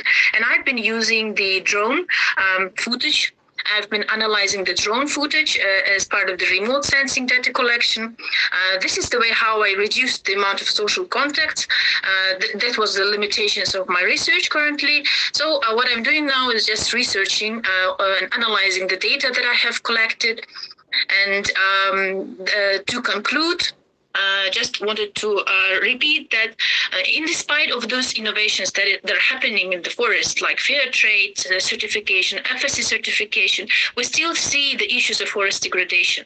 That's why I'm analyzing what kind of trade-offs are there, what will happen if farmers will go this direction of certifying and going the sustainable certification pathway, what will happen, what will be impact on the ecological situation within the forest, and of course, there are a number of limitations that I'm facing within this study, and that's the main thing, and that's the main task that I'm doing now. I think that's it. Thank you. Oh, this is great. Now again, we go to Himalayas with Mr. Ramnarayan. Mr. Ramnarayan is an ecologist and educator, living in Uttarakhand. So Mr. Ramnarayan with us is the senior professional fellow, and he is a very grounded expert in his field. So let us hear his views on mountain agriculture, which he has the very ground experience into it. Ramnarayanji, are you here? Yes, thank you, Dr. Hasrat. Okay, I'm waiting for to stop sharing a screen so that I can share mine. Can you hear me? Yes. So I'm just waiting for Clara to stop sharing a screen so that I can share mine. Okay. Meanwhile, while she's doing that, I just wanted to say that the title of my presentation is actually a reflection of both the philosophical sense as well as the actual end of road phenomena that is playing out in mountain communities right now. And it's a statement of where we are and what is happening as we speak. The issue is very complex, so I'm going to try and restrict myself narrowly to the agricultural framework so that, okay, let me just share my screen. Yes. Is it visible? Yeah. Okay. So, yes, like I was saying that I'm going to try and restrict myself very narrowly to the agricultural framework and may possibly also ignore some of the more obvious issues. It's also possible that I might have bitten off more than I can say in the time. So please, I'm apologizing in advance for skipping some of the slides. A couple of months ago, I had the opportunity to travel extensively through Kumaon to visit and meet with farmers and explore with them the current situation of agriculture and learn from them their concerns and possibilities for the future. Along with this is my insights from the last 29 years of working in the Himalaya. The outline is basically background to where we live. I will also be able to skip some of these because the previous speakers have shared a lot. A little bit about the concerns with mountain agriculture right now. Then a case study about cannabis or hemp and why it is reflective of the current policy and political environment that exists. Can you please enlarge your screen? Hello, can you enlarge your screen, please? It's at full screen in my side. Oh no. Yeah, now it's fine. No. It's gone back. Okay, just is it better now? No. Okay, you go ahead because we will waste time on it. Yes. Thank you. So I'll share the case study for cannabis or hemp and the complexity or the simplicity with this issue, and very briefly go over some solutions that some of my earlier speakers have also presented in brief. I'm just briefly sharing this map of the India Himalaya. I'm not going to spend much time on it because it's already been shared. I just wanted to share very briefly some statistics that even today the rural-urban population, the ratio is very heavily in favor of people living, is heavily skewed in favor of people living in the rural areas. Himachal has 80-20, even though it seems like a modernized state. Uttarakhand has about 70-30, and that is the ratio that exists across the Himalaya. There are about 60 million people living in the entire Himalaya, and about 73,000 villages, and a lot of increased urbanization happening through various funded programs. So a lot of towns being developed, villages being converted into towns. Mountains form about 24% of the Earth's landscape. 17% of India's land area is under the Himalayan landscape, and approximately 50 million people live within the Himalayas. Just to indicate that my focus will be on these two states, Uttarakhand and Himachal, which lie in the western parts of the Himalaya and central part of the Indian Himalaya. Since 1911, the Himalaya has seen a 400% increase in population density over a period of about 100 years. This massive population increase has accompanied developments in human development indices, better access to food and secure food grain, better health services, diversified economies, and infrastructure development and opening up of the remote areas. But in this picture, I want to show this tribal group called the Vanrajis, who, despite advancements in human development indices, are not just poor and powerless, but also disadvantaged, and they find themselves in dire situations. This is also worsened by the fast depletion of their natural resource base and more concerning the loss of their fundamental democratic and political rights and control over their natural resources. Today, they have been forced to resettle onto very bad quality agriculture land from a nomadic forest dwelling existence. Which is better is very contextual and very, it's not, we won't be discussing that right now. Just to say where does the money come from and where does the employment happen? You can see in this chart that most of the employment in the mountains is in the rural and agrarian sector, is in the agrarian and pastoral sector. About 60% of the people, 50 to 60% of the people are employed in the agriculture, pastoralism, floriculture, horticulture sector, whereas most of the income comes from manufacturing, mining, industries, and construction activities. Increasingly, the service sector, tourism, and internet-based, digital-based services are catching up in terms of actual contribution to the GDP, but it is not reflective in actual employment of people. So it's important to know that when we focus on policy, are we focusing on who is going to earn more, or are we focusing on who is going to be employed more?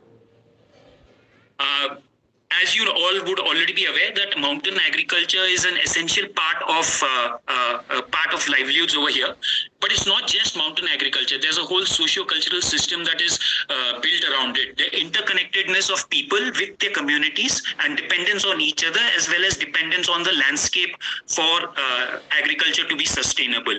The same is true for pastoralism as well, that it is heavily dependent on secure and good quality natural resource base. And it also provides a significant amount of employment to the local population. What I want to state over here is the word green is used everywhere and everything is being greenwashed in today's day. And if this greenwashing continues, mountain communities are going to walk down a very dangerous path where ultimately to very dire situation. All of these issues that I've listed over here have a common thread, and they find their origins in the current paradigm of neo-capitalist development strategies.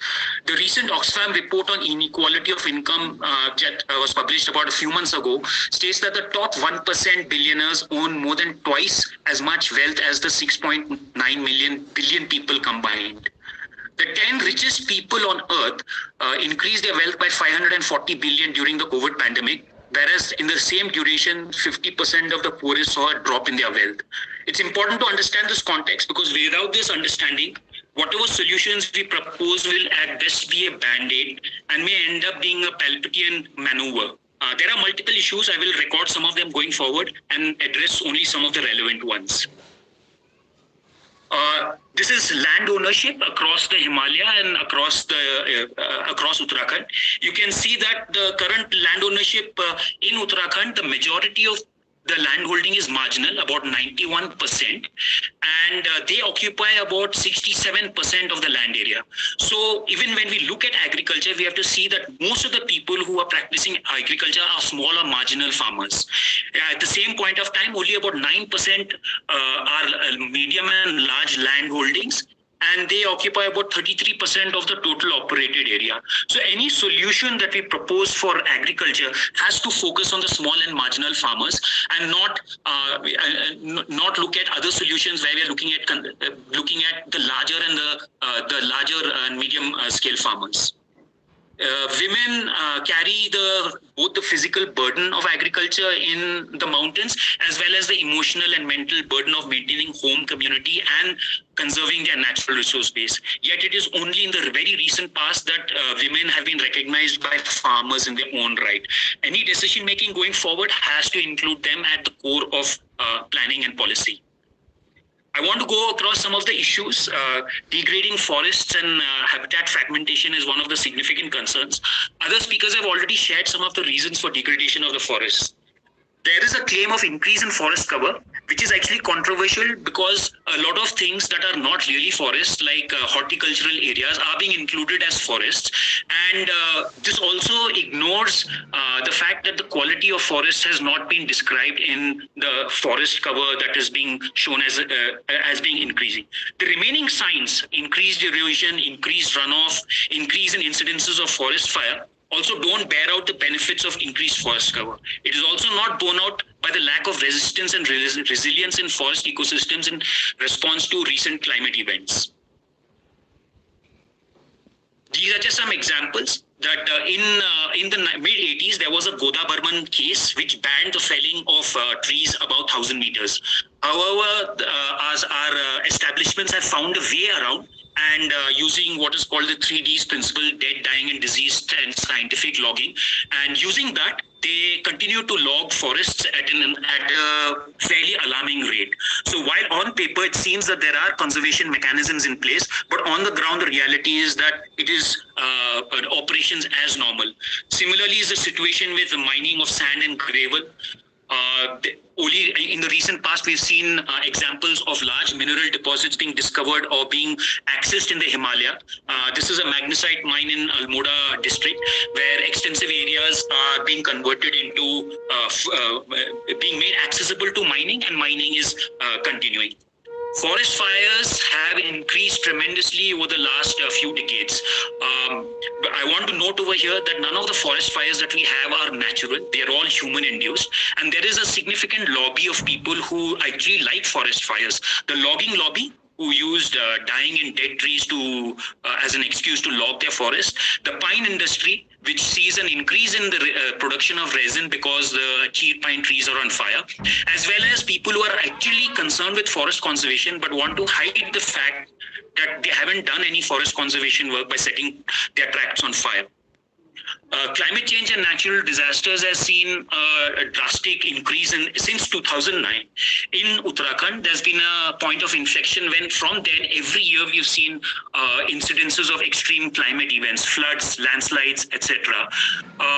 We cannot directly attribute this to climate change, but or have direct causes for it, but there are compounding factors to the rapidly degrading landscape. Large-scale mud excavations for dams and roads, blasting and tunneling, impounding of unnatural large water bodies, all of these have exasperated the already fragile landscape and the impact that climate events are having on it.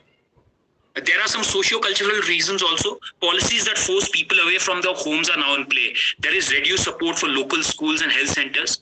They are all being driven to privatized facilities which are expensive and relentlessly commodified. Recent budgets have also reduced the support for rural families by reducing availability of food grain and also drastically dropping the availability of employment guarantee schemes. There is a forced sale of land through eminent domain, through health or education distress, or even through forced urbanization. Kindly note that once people sell land, there is very little likelihood of them buying agricultural land or returning to a farming economy. The land instead is largely reverting to consolidated ownership of being urbanized. Raghuvanshi, your time is over, but you can sum up in 2 minutes, please. Okay, I think I will just go through these slides that show different aspects, and I will talk about the solutions and the three-pronged solutions that or ways forward. The first is policy and political, second is technological, and the third is equitable and community-based. What I mean by this is that, 80 years ago, Gandhiji had talked about secure village republics, which are self-sufficient, politically enabled, and in charge of their own resources. But policy today is driven by neoliberal policies which intend to capitalize assets in favor of a few. Technology, there are a lot of solutions, but these are essentially band-aids unless we can address the underlying problem. I want to stop with the case of hemp and cannabis cultivation in Uttarakhand or across the Himalaya. Cannabis has been grown for thousands of years by farmers, yet it is mostly illegal to cultivate. It forms an essential component of local food. Its fiber has been used a lot, and today there are over 25,000 documented uses, including medicine, therapy, recreation, paper, fiber, construction, industry, etc. Recently, the industry, or the 1% as I call them, have moved to control this cultivation. Their first move is to make cultivation by rural households strictly illegal. And the second move is to legitimize cultivation only through contract farming. I hope your people are able to connect the dots. The policy is not meant to make it easier for farmers. It is meant to push them into being slaves of the industrialists. Cannabis is a miracle crop. It's a climate resilient crop. It doesn't require significant inputs or even significant maintenance. It can grow on many soil types. In fact, it acts to improve soil fertility in many cases. Varieties and subspecies are suitable for different climate and soil types. Just one legislation can change how farmers can benefit. Legalize the growing by farmers at any scale and anywhere, and let the buyers come to their farmers directly. Then we can see what will happen. I want to also clarify over here that today the law states that people can grow cannabis or the hemp variety, which has less than 0.3% of the psychoactive substance THC. But scientists themselves are not able to differentiate in the field between hemp variety of cannabis sativa and cannabis sativa that has the psychoactive substance. So it's going to be very difficult to actually tell farmers that they are growing something that is legally what they should be growing. So the best solution over here is to just allow the growing of cannabis as people are doing as they're doing already currently. This is just an image of the current traditional food uses of cannabis. I also want to stress on the last solution, universal basic income. Through public distribution systems of rations, through Manrega, and through climate change investments. There is a difference between the Himachal and the Uttarakhand model, where in Himachal, they have significant coverage of PDS to their farmers, which secures farmers' lives and allows them to innovate and practice modern techniques of farming.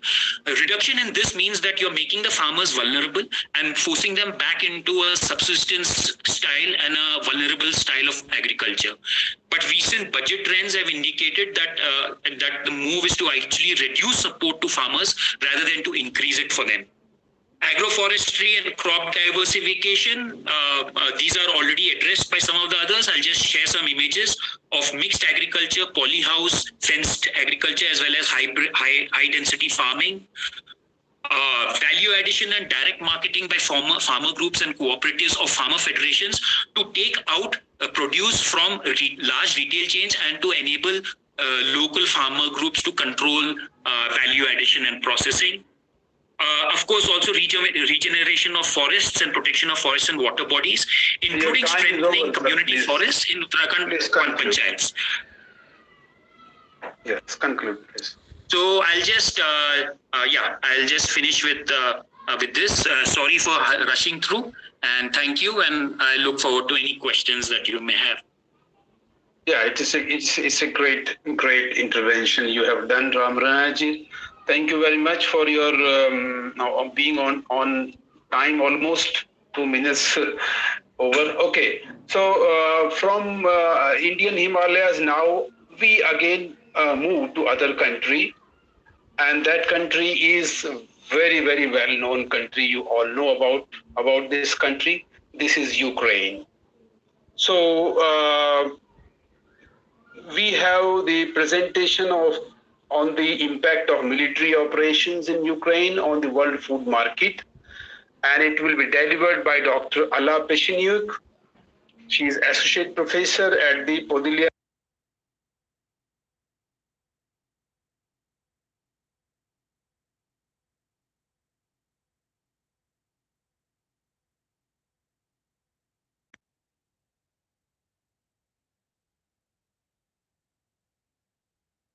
Is the largest country, is in Europe with unique black soil, rich natural resources and wonderful people.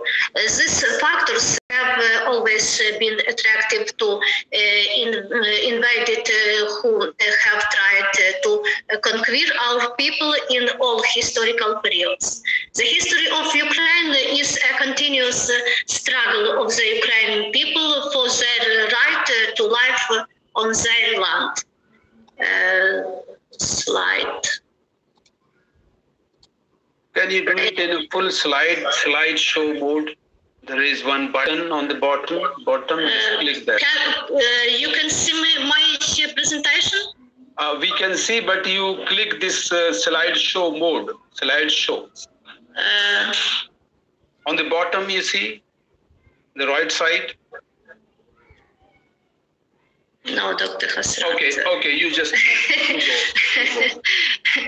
Ukraine is an industrial agrarian country with the advantage of exporting raw materials. One of the leading industries in agriculture, which provides about 14% of the country's foreign exchange earnings. As a leading grain exporter, Ukraine has experienced a sharp drop in its exports, leading to serious food security challenges for millions of people around the world.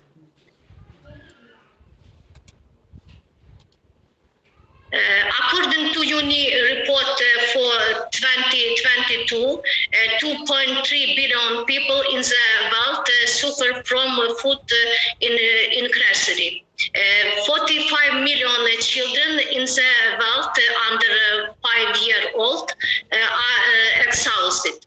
149 million children under 5-year-old are stranded about. This means that the world is moving away from the goal of ending hunger in the world by 2030. All this very bad, especially for poor countries where people spend most of their income on food. The situation is particularly difficult in countries in arid regions in the Middle East and North Africa. They import more than 19% of all food, and the closest supplies for them Russia and Ukraine. Russia is the largest exporter of wheat in the world. It sells about 33 million tons per year. Ukraine supplies 20 million tons of wheat to the world market. Difficult situation in the world with sunflower oil. Disruptions in supplies have already caused prices to rise. Russia and Ukraine provide 57% of the world supply of sunflower oil. The big importers of this oil, in addition to the EU countries, are India, China, Iran, and Turkey. Next slide. In the pre-war period, Ukraine constantly increased to volume agricultural exports. About 19% of the product structure of our export is occupied by grains, oil crops, residues of the processing industry, oils and fats, meat and byproducts. Russia's military invasion seriously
of agricultural raw materials and value-added products from Ukraine is almost entirely focused on the European countries. 56%, Asia region 30%, the African continent 14%.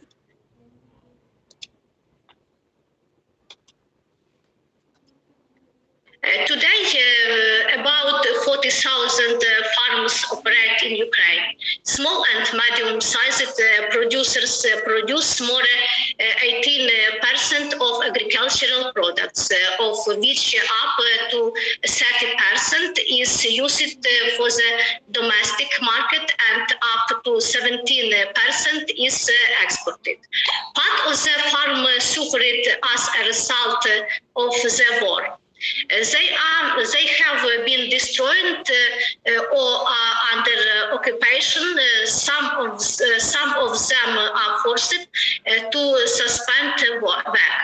The Russians are purposefully destroying farms. This is evidenced by the number of shelled farms in different regions of Ukraine. Sometimes animals are shot just for fun.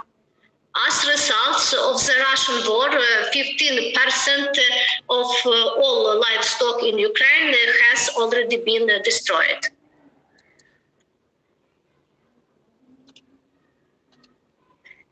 Direct losses from the war in agriculture, calculated by the Ministry of Agricultural Policy in September, amounted to $6.6 billion and indirect losses 34.8 $5 billion. So far, more than 20% of the available cultivated area and more than 17% of the irrigated area have been lost. Documentation of crimes and damages continues.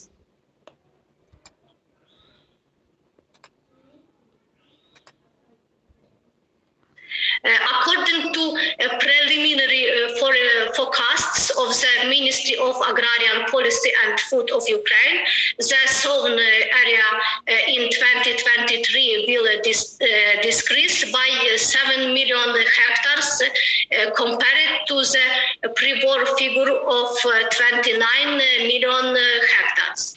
Because of the war, the structure of cultivated areas and the volume of crop will change significantly. A decrease in the amount of fertilizer application will directly affect the indicators of the gross harvest. Ukraine will be provided with all food groups for domestic consumption, but the export potential is expected to change. In particular, much less corn will be sown, while it one of the main grain crops that was exported.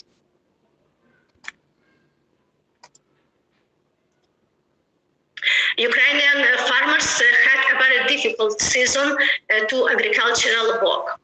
Despite considerable risks, they went out into the fields even under fire. In this way, our country was able to fully provide itself with food for the next year.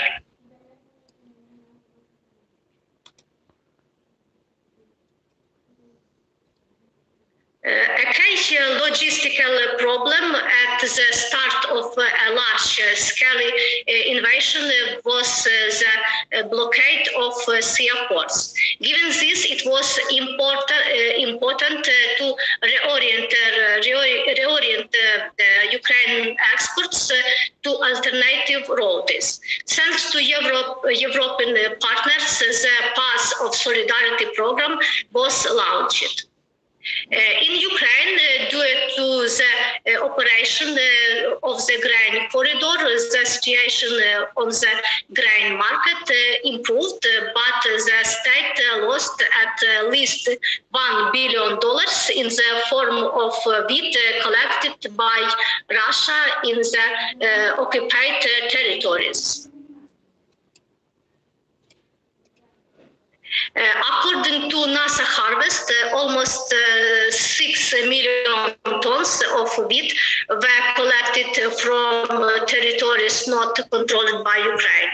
Russian ships have previously been reported to be exporting grain taken from the occupied territories to various countries, including Libya and Iran. Conclusions. Ukraine and Russia are among the most important producers of agricultural products in the world.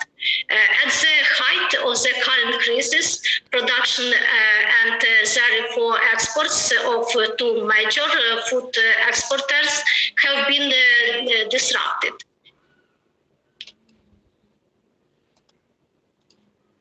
But first of all, we need to stop Russia, which destroys the agricultural industry of Ukraine every day. Only tough sanctions and assistance to Ukraine with weapons from partner countries will make it possible to inflict a crushing defeat on Russia and therefore save millions of lives around the world.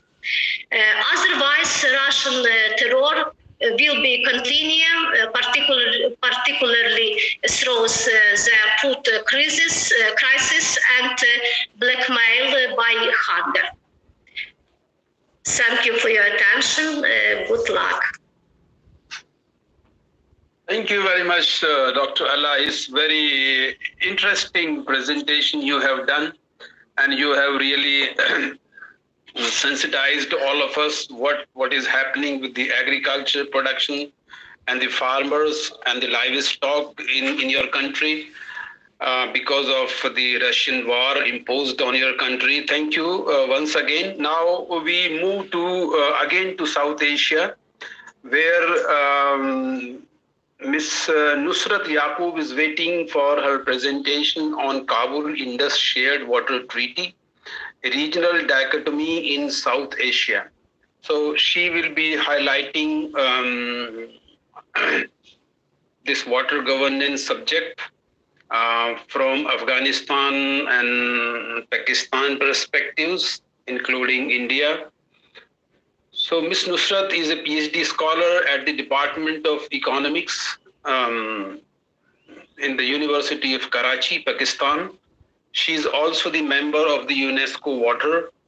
So are you ready, Nusrat? Yes, I'm ready. Okay, please come and you start. Yes, thank you. Okay, thank you. My screen is visible? Yes. Okay, thank you. Thank you very much for giving me an opportunity to speak onto the issue. Kabul-Indus Shared Water Treaty, a regional dichotomy in South Asia. This is the content and outline of this presentation, which is I'm going to discuss. Basically, why we are saying that Kabul-Indus Treaty is an important issue in South Asia, and what are its salient features concerning to the Indus River basins and Kabul River Basin, because Kabul River Basin is the basin where almost 20 million people are living around this basin. The annual flow of Kabul River Basin has declined over the years by 4.8% from 1950 to 2021. This is basically a geographical depiction of rivers in the Himalayan region, specifically concerning to the South Asia. In South Asia, there are 6 transboundary landscapes: Hindu Kush, Karakoram, Pamir, Kailash, Mount Everest, Kangtun, Junga, Far Eastern Himalayas, Punjai, Chittagong. The gray area is showing the Hindu Kush Himalayan region, major river, and the white area is showing the major river basins. Yellow line is showing the proposed transects, and basically the simple lines are showing the major river areas. Mainly the major rivers in the South Asian region are the Ganga Jamuna River, Indus, and Brahmaputra. These are the biggest river in the South Asia. Salient features of the Indus River Basin: it is home of 300 million people and 1/6 housing of the world population. It accounts for 4% of the world renewable water resources. It ranked 17th among the largest river systems in the world. The key challenges in the mountainous region of the Indus Basin are glacial melt due to an increase in average temperature, flood damages, infrastructure losses, inequitable water distribution is a clinging issue of water governance. Due to the above mentioned reasons, food and water access is in a transitional phase in South Asia, specifically in the countries concerning to Afghanistan, Bangladesh, Bhutan, Pakistan, Maldives, and Nepal. These are some of the numerical depiction. Geography of the Indus and its major tributaries in number. Total area of Indus is 1.12 million kilometer per square. Its ranking is 21st across the world. Area of Indus, 63% located in Pakistan, 14% in India, 11% in Afghanistan, and 1% in China. Countries share in Indus territorial extent is 47% in Pakistan, 39% in India, 8% in China, and 6% in Afghanistan. The overall irrigation withdrawal in the basin for agriculture purpose is 93%. And the regional countries share into it is Pakistan share is 63%, India share is 36%, Afghanistan share is 1%, whereas China's share is only 0.04%. Pakistan has yet entered only one treaty, which is Indus Water Treaty, which Pakistan signed with India on 1960. There is no any kind of bilateral agreement exists between Pakistan and India, between Pakistan and Afghanistan. However, Afghanistan signed Helmand River Water Treaty in 1973 with Iran. Basically, why we are discussing Helmand River at here is this, that Kabul River and Helmand River both arises from Sanglakh Range, both originated from Sanglakh Range, and due to only Unai Pass separated both of the rivers. Therefore, we are discussing that Helmand and Kabul River both originated from the same area. However, Afghanistan has a bilateral agreement with Iran, but not any bilateral agreement with Pakistan. Over the years, per capita freshwater withdrawal has decreased substantially in South Asia, which is 29% in Afghanistan, 41% in Bangladesh, 60% in China, in India 41%. Pakistan share is substantial decline because Pakistan is already countering with very minimal and limited water resources. So it is very much important for Pakistan that its share has declined 27% because Pakistan has only one river basin, which is Indus River Basin. Nepal share has decreased 44%, whereas Bhutan share has decreased 33%.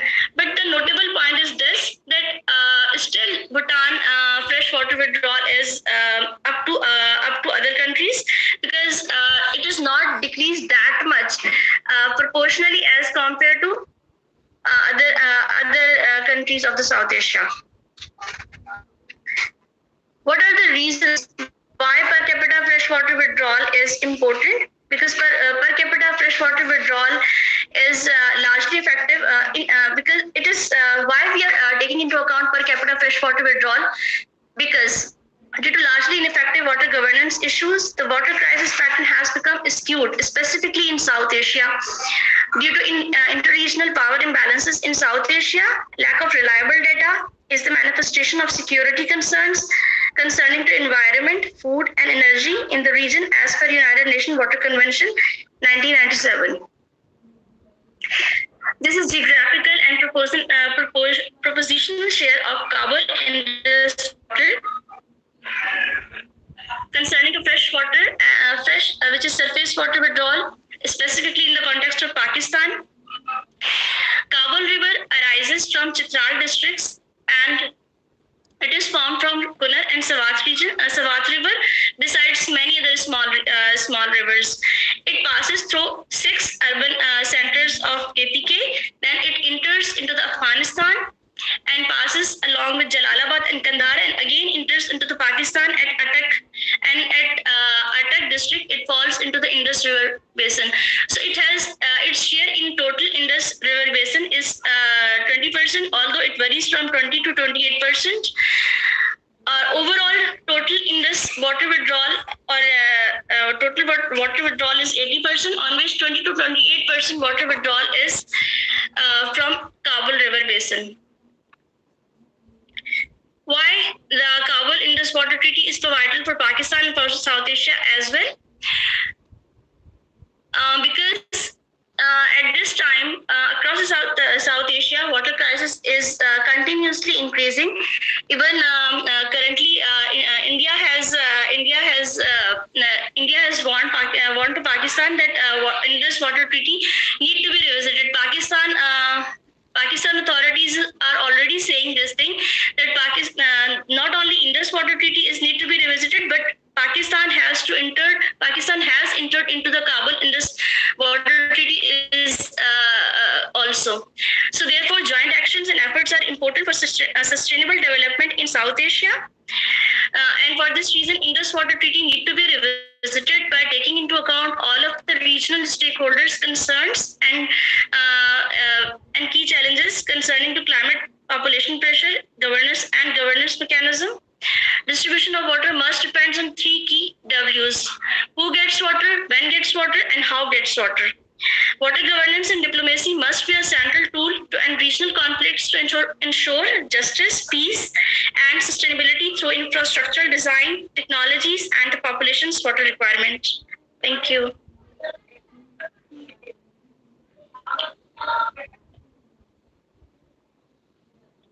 it's done. Nusrat, finished? Yes, sir. It was very brief. Great. Yeah, I have done.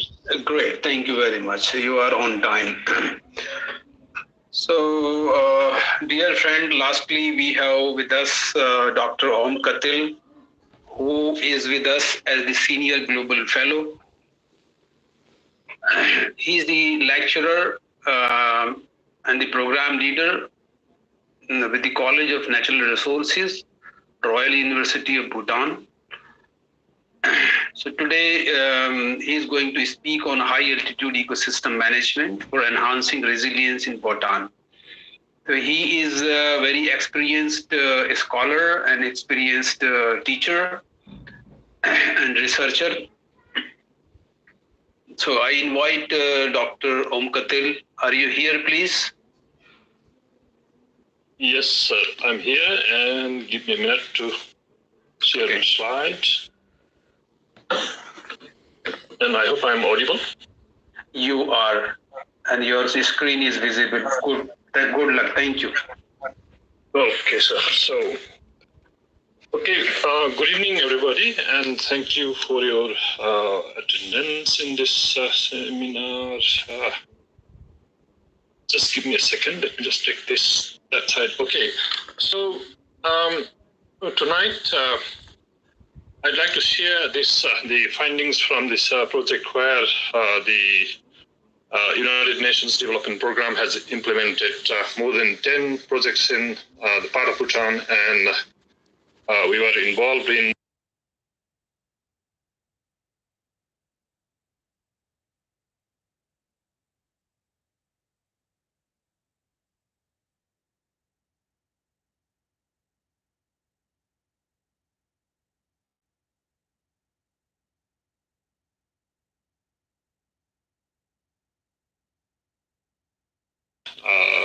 they look at from the human interventions, but human use actually has been affecting the forest resources around the world.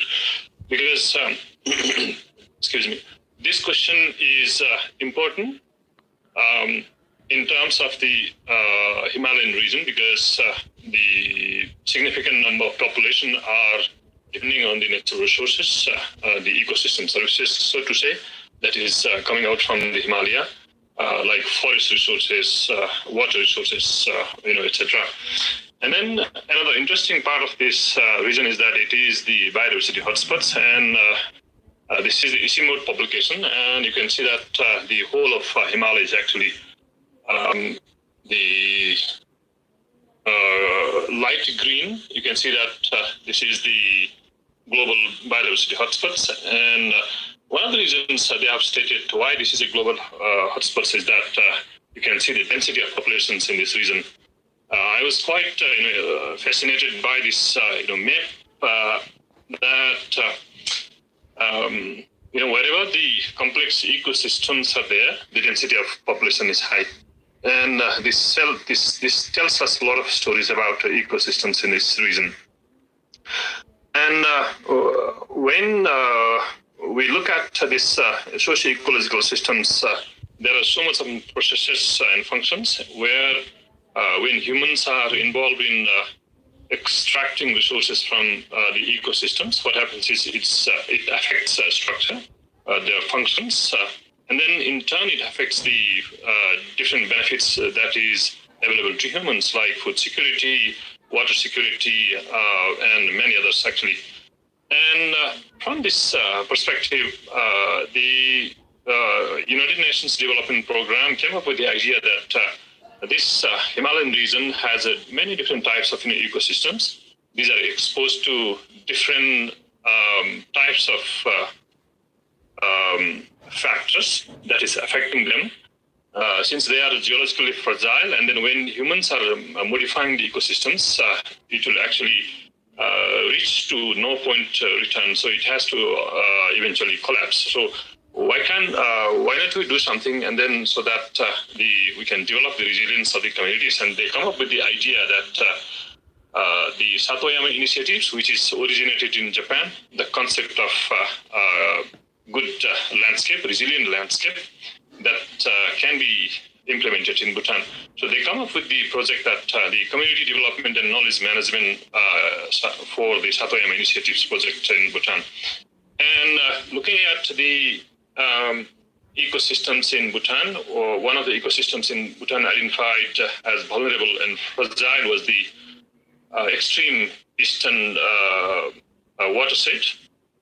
And in this project, the watershed was used because watershed is very important, linking the upstream and downstream areas, because the activity that is implemented at the upstream areas affects the downstream communities ultimately.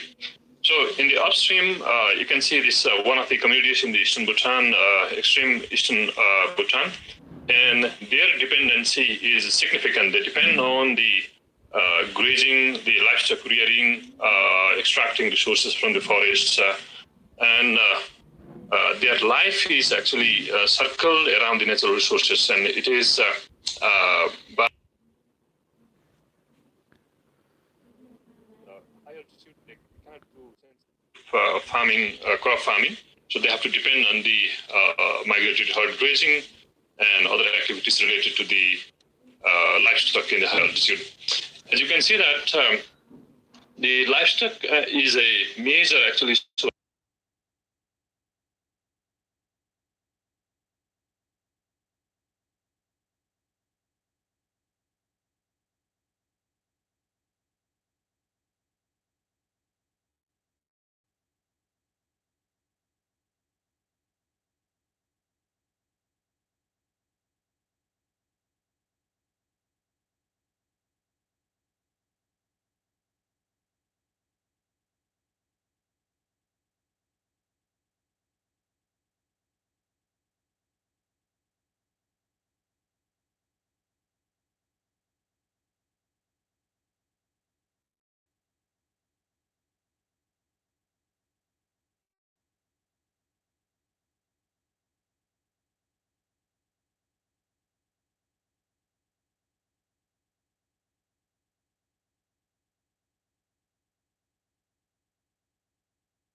the difference.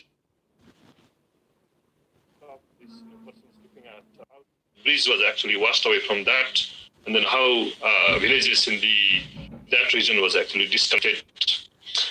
And this ecosystem is not only important for livelihood, but it's also important for the tradition and culture, because these people who are living in the high altitude areas, they depend on natural resources for their cultural identity. And in the context of climate change and human disturbances, the ecosystems are dwindling, and there is risks also that these people would be going to lose their identity in the future. And you can see that one of the causes that in this landscape, what has happened was the forest has degraded, and when forest was degraded, it exposed to the sun, and then it started to become dry, and then in rainy season, the soil erosion was initiated. And when the soil erosion became more and more extreme, then that resulted in the landslide. You can see that there is a fencing, and after that there is a landslide, and that actually posed greater risks to the ecosystem as a whole. And this also is one of the risks to that wildlife sanctuary. And in the downstream areas, since because of the soil erosion in the upstream areas, it has actually initiated the landslide, something like this in the downstream areas.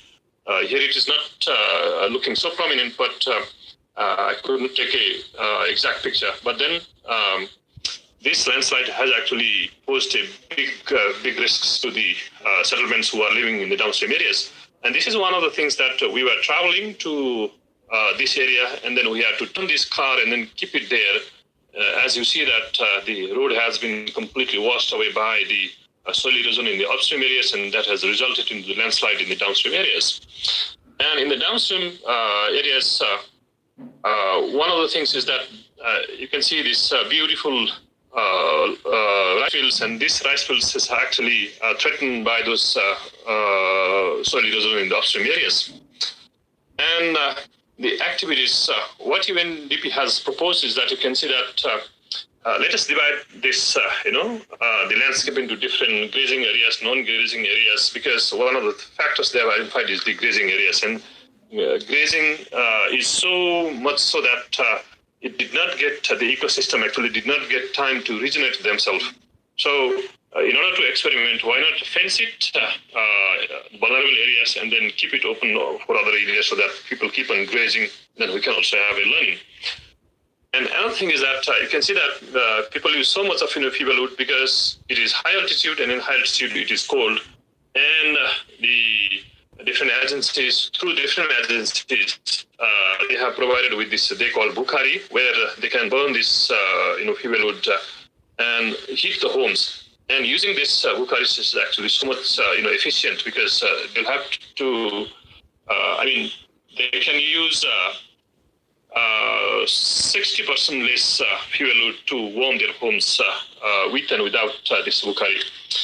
So another thing is that people use so much of fuel wood to roof their houses. So the UNDP has come up with the idea that why not use, provide them these CGI zinc sheets so that people use it, and then the felling of the trees would be reduced. And then we found that with this, they have actually reduced 85% of the tree felling in this region. And another thing, a little below down, what they have also done is that one of the things, activities lead to soil erosion is these less sustainable land management. And then the different people went there and they provided training to these communities how to build terraces and then conserve soil to reduce the soil erosion. And in some areas, protecting water sources by fencing. And in some areas, building the canals, channeling the water to the proper discharge canal.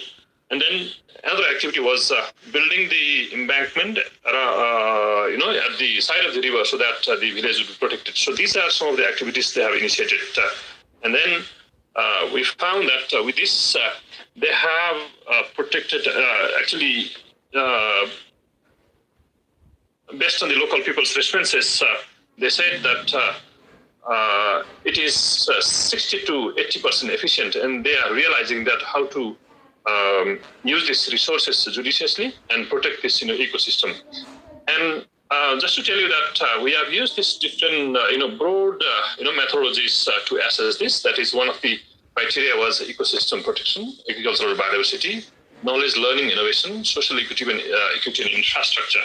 So, and these four criteria actually makes this the ecosystems, the Satoyama-based ecosystems, which is resilient. So they recommended using these four criteria to assess the ecosystem. So of course there are so many different indicators to look at. I'm not going to present it right now because it is quite large. Dr. Mendel, you have 2 minutes only left. Yes, I'll finish that. And these are some of the learnings that what we come up with is that human-wildlife conflict, wherever we go in villages, they have this human-wildlife conflict, and it is one of the complex issues that we need to look at, appropriately. And of course, pressure on natural resources, that is looking at this ecosystem. One of the things they have done is they have actually did some inbreed, I don't know how to say that, multiplied the livestock through some, breeding with different species, different varieties. And then the new varieties of livestock is actually so much efficient in, using the resources. And that is, these are the factors that is leading to the degradation of the natural resources. And another one is, of course, water issues. I will not touch on that, the water issues, because it is quite a big issues in that region. And these are the lessons learned. As Professor Dietrich mentioned in the keynote speech, that watershed is a complex mosaic of land uses. It is, connected to many different things. So we need to look at from different perspective, different discipline, and one discipline and one finding is not enough. And that is what we land up not being able to conclude specifically that how to control this, soil erosion, for example. And that is leading to the conflict. And the conflict is again downstream and upstream areas linkages. It is a very, very complex, and we need to also look at from the governance issue and from the developmental issue from different perspective. And that is very important issue we found out. And another thing, while implementing any projects, we need to mobilize the local resources. For example, the local officials who are involved with the local communities, they are very useful.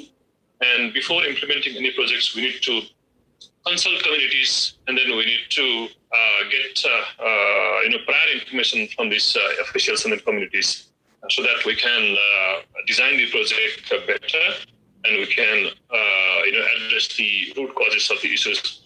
Another thing in this region is, of course, UNDP, United Nations project, they look at empowerment of women. And that is one of the key issues that we found out, because when women are involved, it is found that women can actually take care of the ecosystem in a better way than the men. So this project, another learning is that while implementing any projects at the watershed level, we need to actually connect to different organizations, different stakeholders, and understand the mobilization, the power dynamics, and then the resources at stake in the region. So I'll stop there, and thank you so much. Thank you, Dr. Katil. Thank you very much. So this was interesting presentation. Thank you again.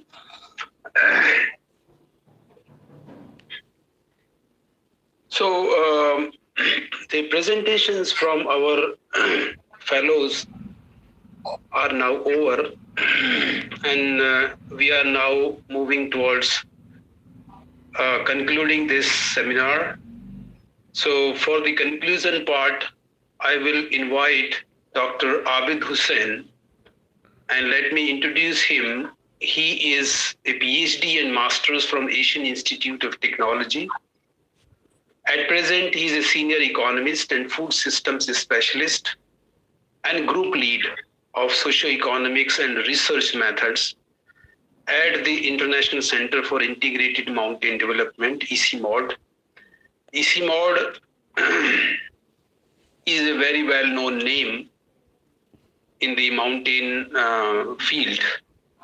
ICIMOD actually is a regional intergovernmental learning and knowledge sharing center, serving the 8 regional member countries of Hindu Kush Himalaya. And those 8 countries include Afghanistan, Bangladesh, Bhutan, China, India, Myanmar, Nepal, and Pakistan. So Dr. Abid Hussain has 19, if I'm not wrong, 20 years of work experience.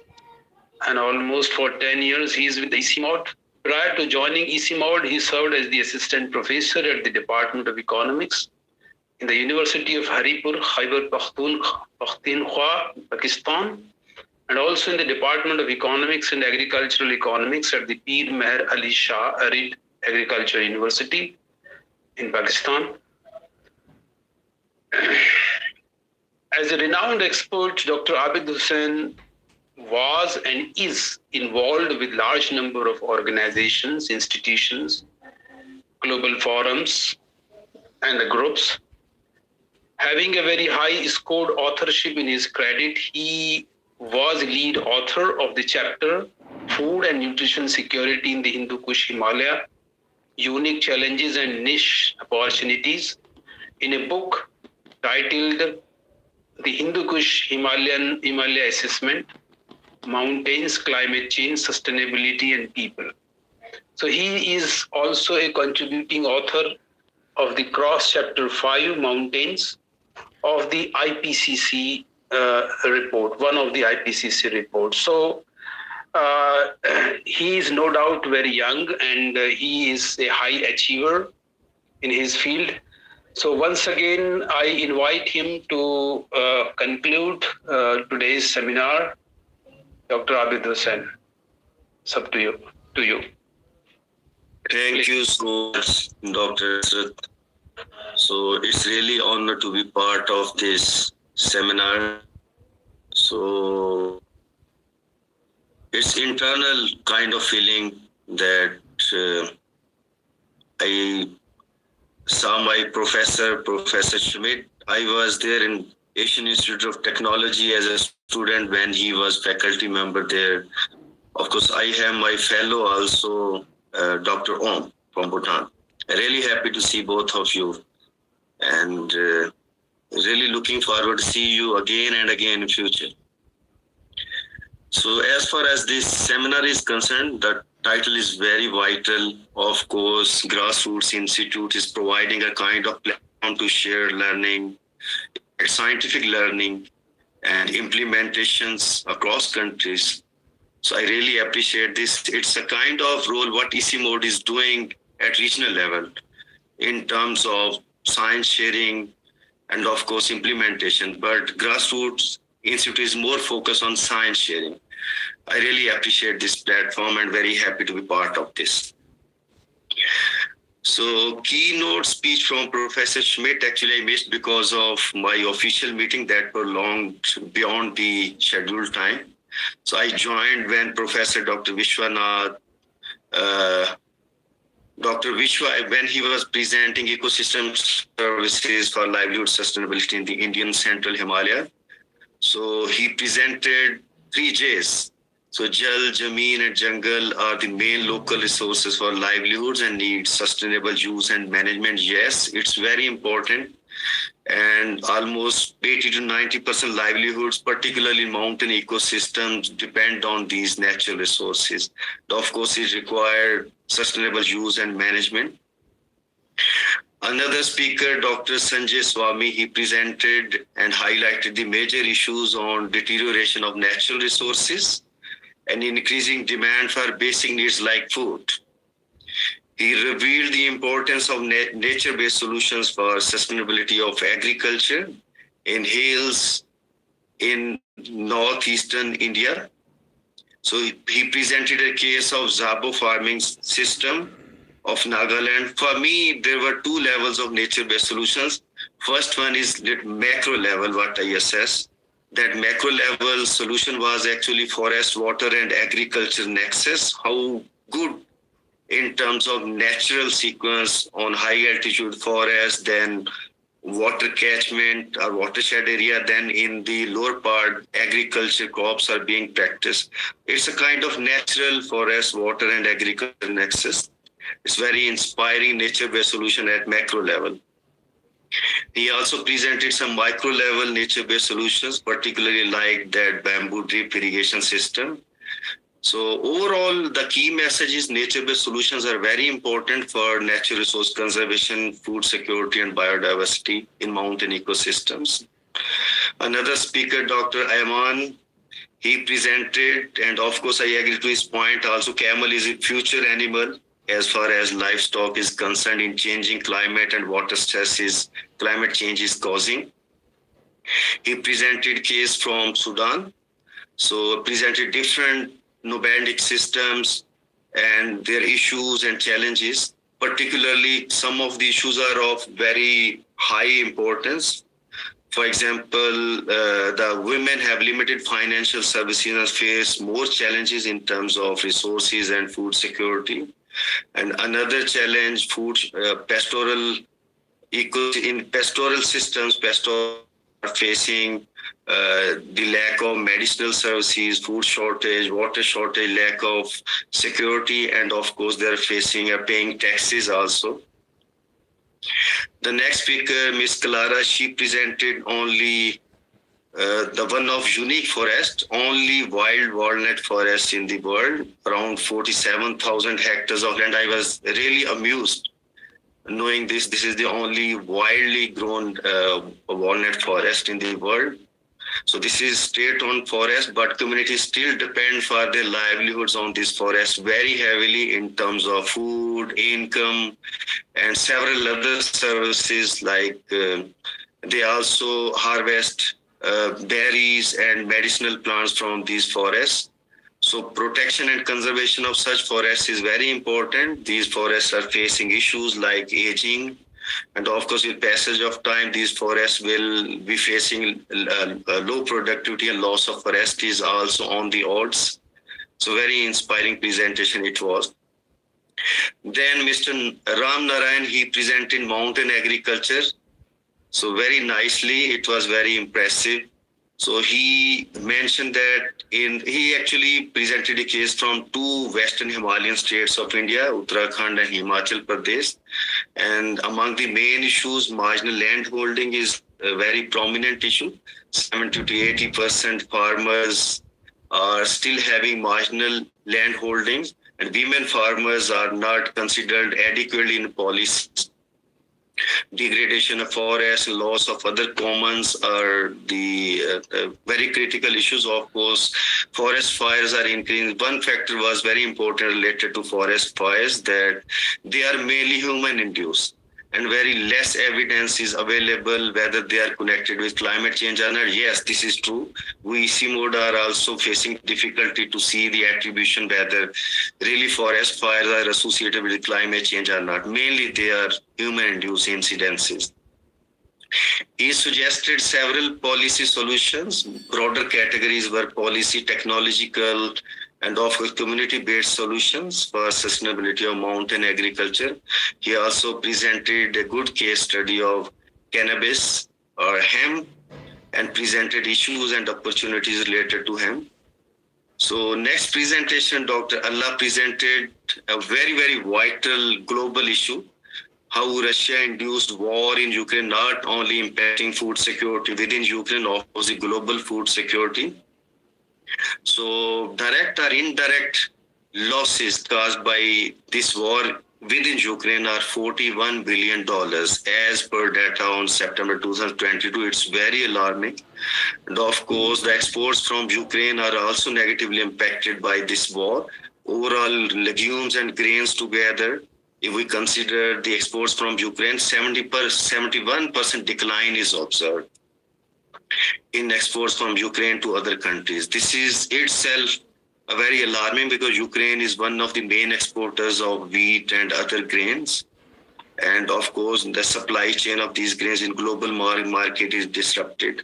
And there are several other indirect macro factors which are not, of course, covered in this presentation. They are also impact global food security because of this. Then Ms. Nusrat, she presented and highlighted key challenges in Indus River Basin. Indus, of course, is lifeline in particularly in Western Himalayas for agriculture and, of course, the livelihoods of people. So one factor she has not presented, I would like to highlight, around 75% to 80% water in Indus River is coming from melt sources, from snowfall and glaciers. So any kind of variation in terms of water in this river basin can impact very significantly, particularly life and livelihoods of people in Western Himalaya. So one point is very important, that political stability, sustainability of Indus River systems calls for regional collaboration in Southeast, not only bilateral agreement or treaties between Afghanistan or Pakistan or India. It requires regional cooperation. Of course, Indus River Basin is shared by 4 countries, not only 1 or 2 countries. It's very important, regional cooperation.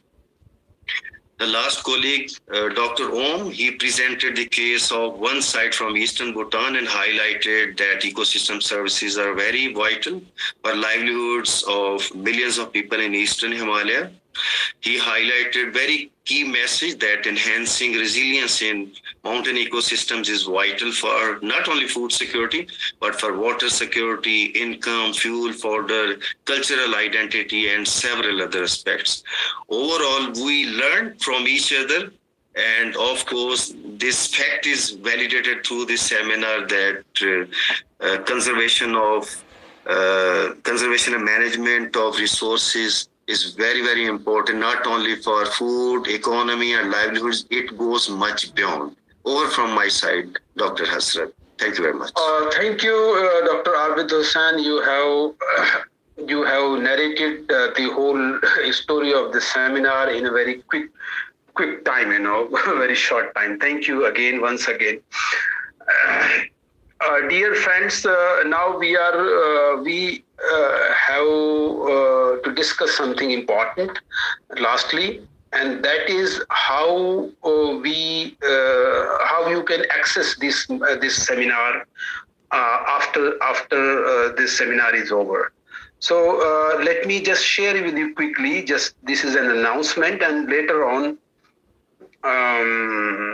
we will open the forum for the question and answers from the audience.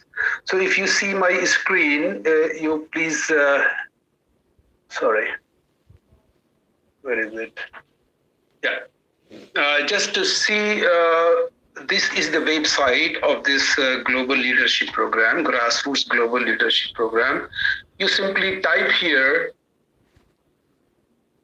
glp.grassrootsinstitute.ca, or you can type GLP in the end. Just type after this /GLP. Okay. So you will be here, and you just scroll down to the bottom.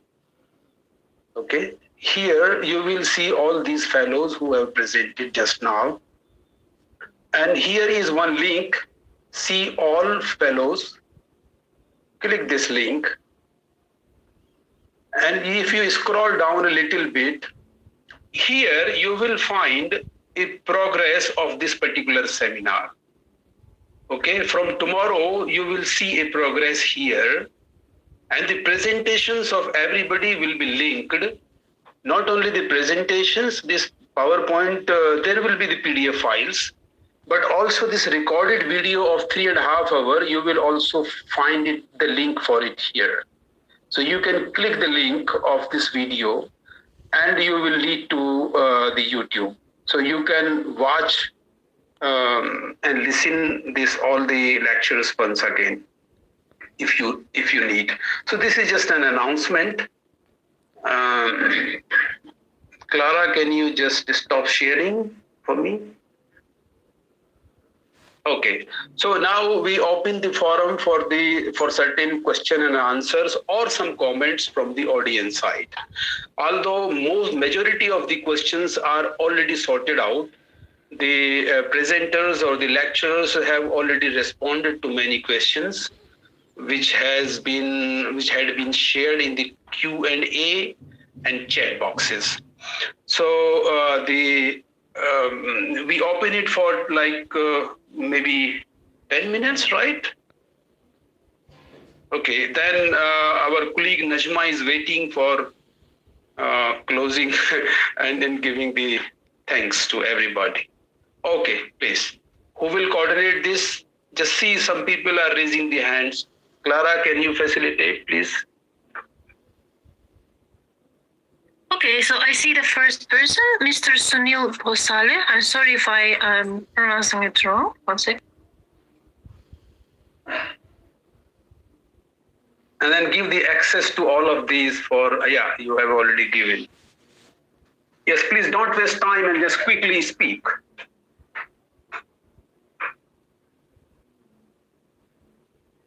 Okay, if he's not there, you just switch over to the next one.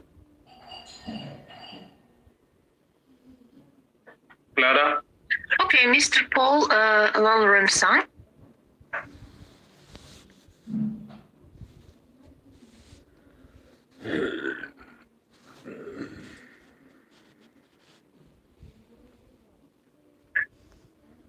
Dr. Paul, you here? No, he's not. So the next one? Okay, Tefera Areka Vildetensa. You can unmute and talk. I have included 3 persons.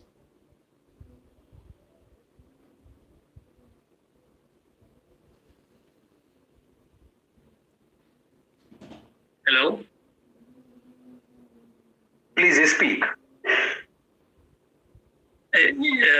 My question is already answered, but I would like to say that every presenter presented very nice and important issues, and I would like to thank both of you and the presenters. Thank you very much.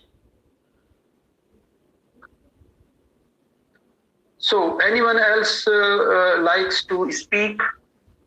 Even if hand is not raised, no problem. Just come forward.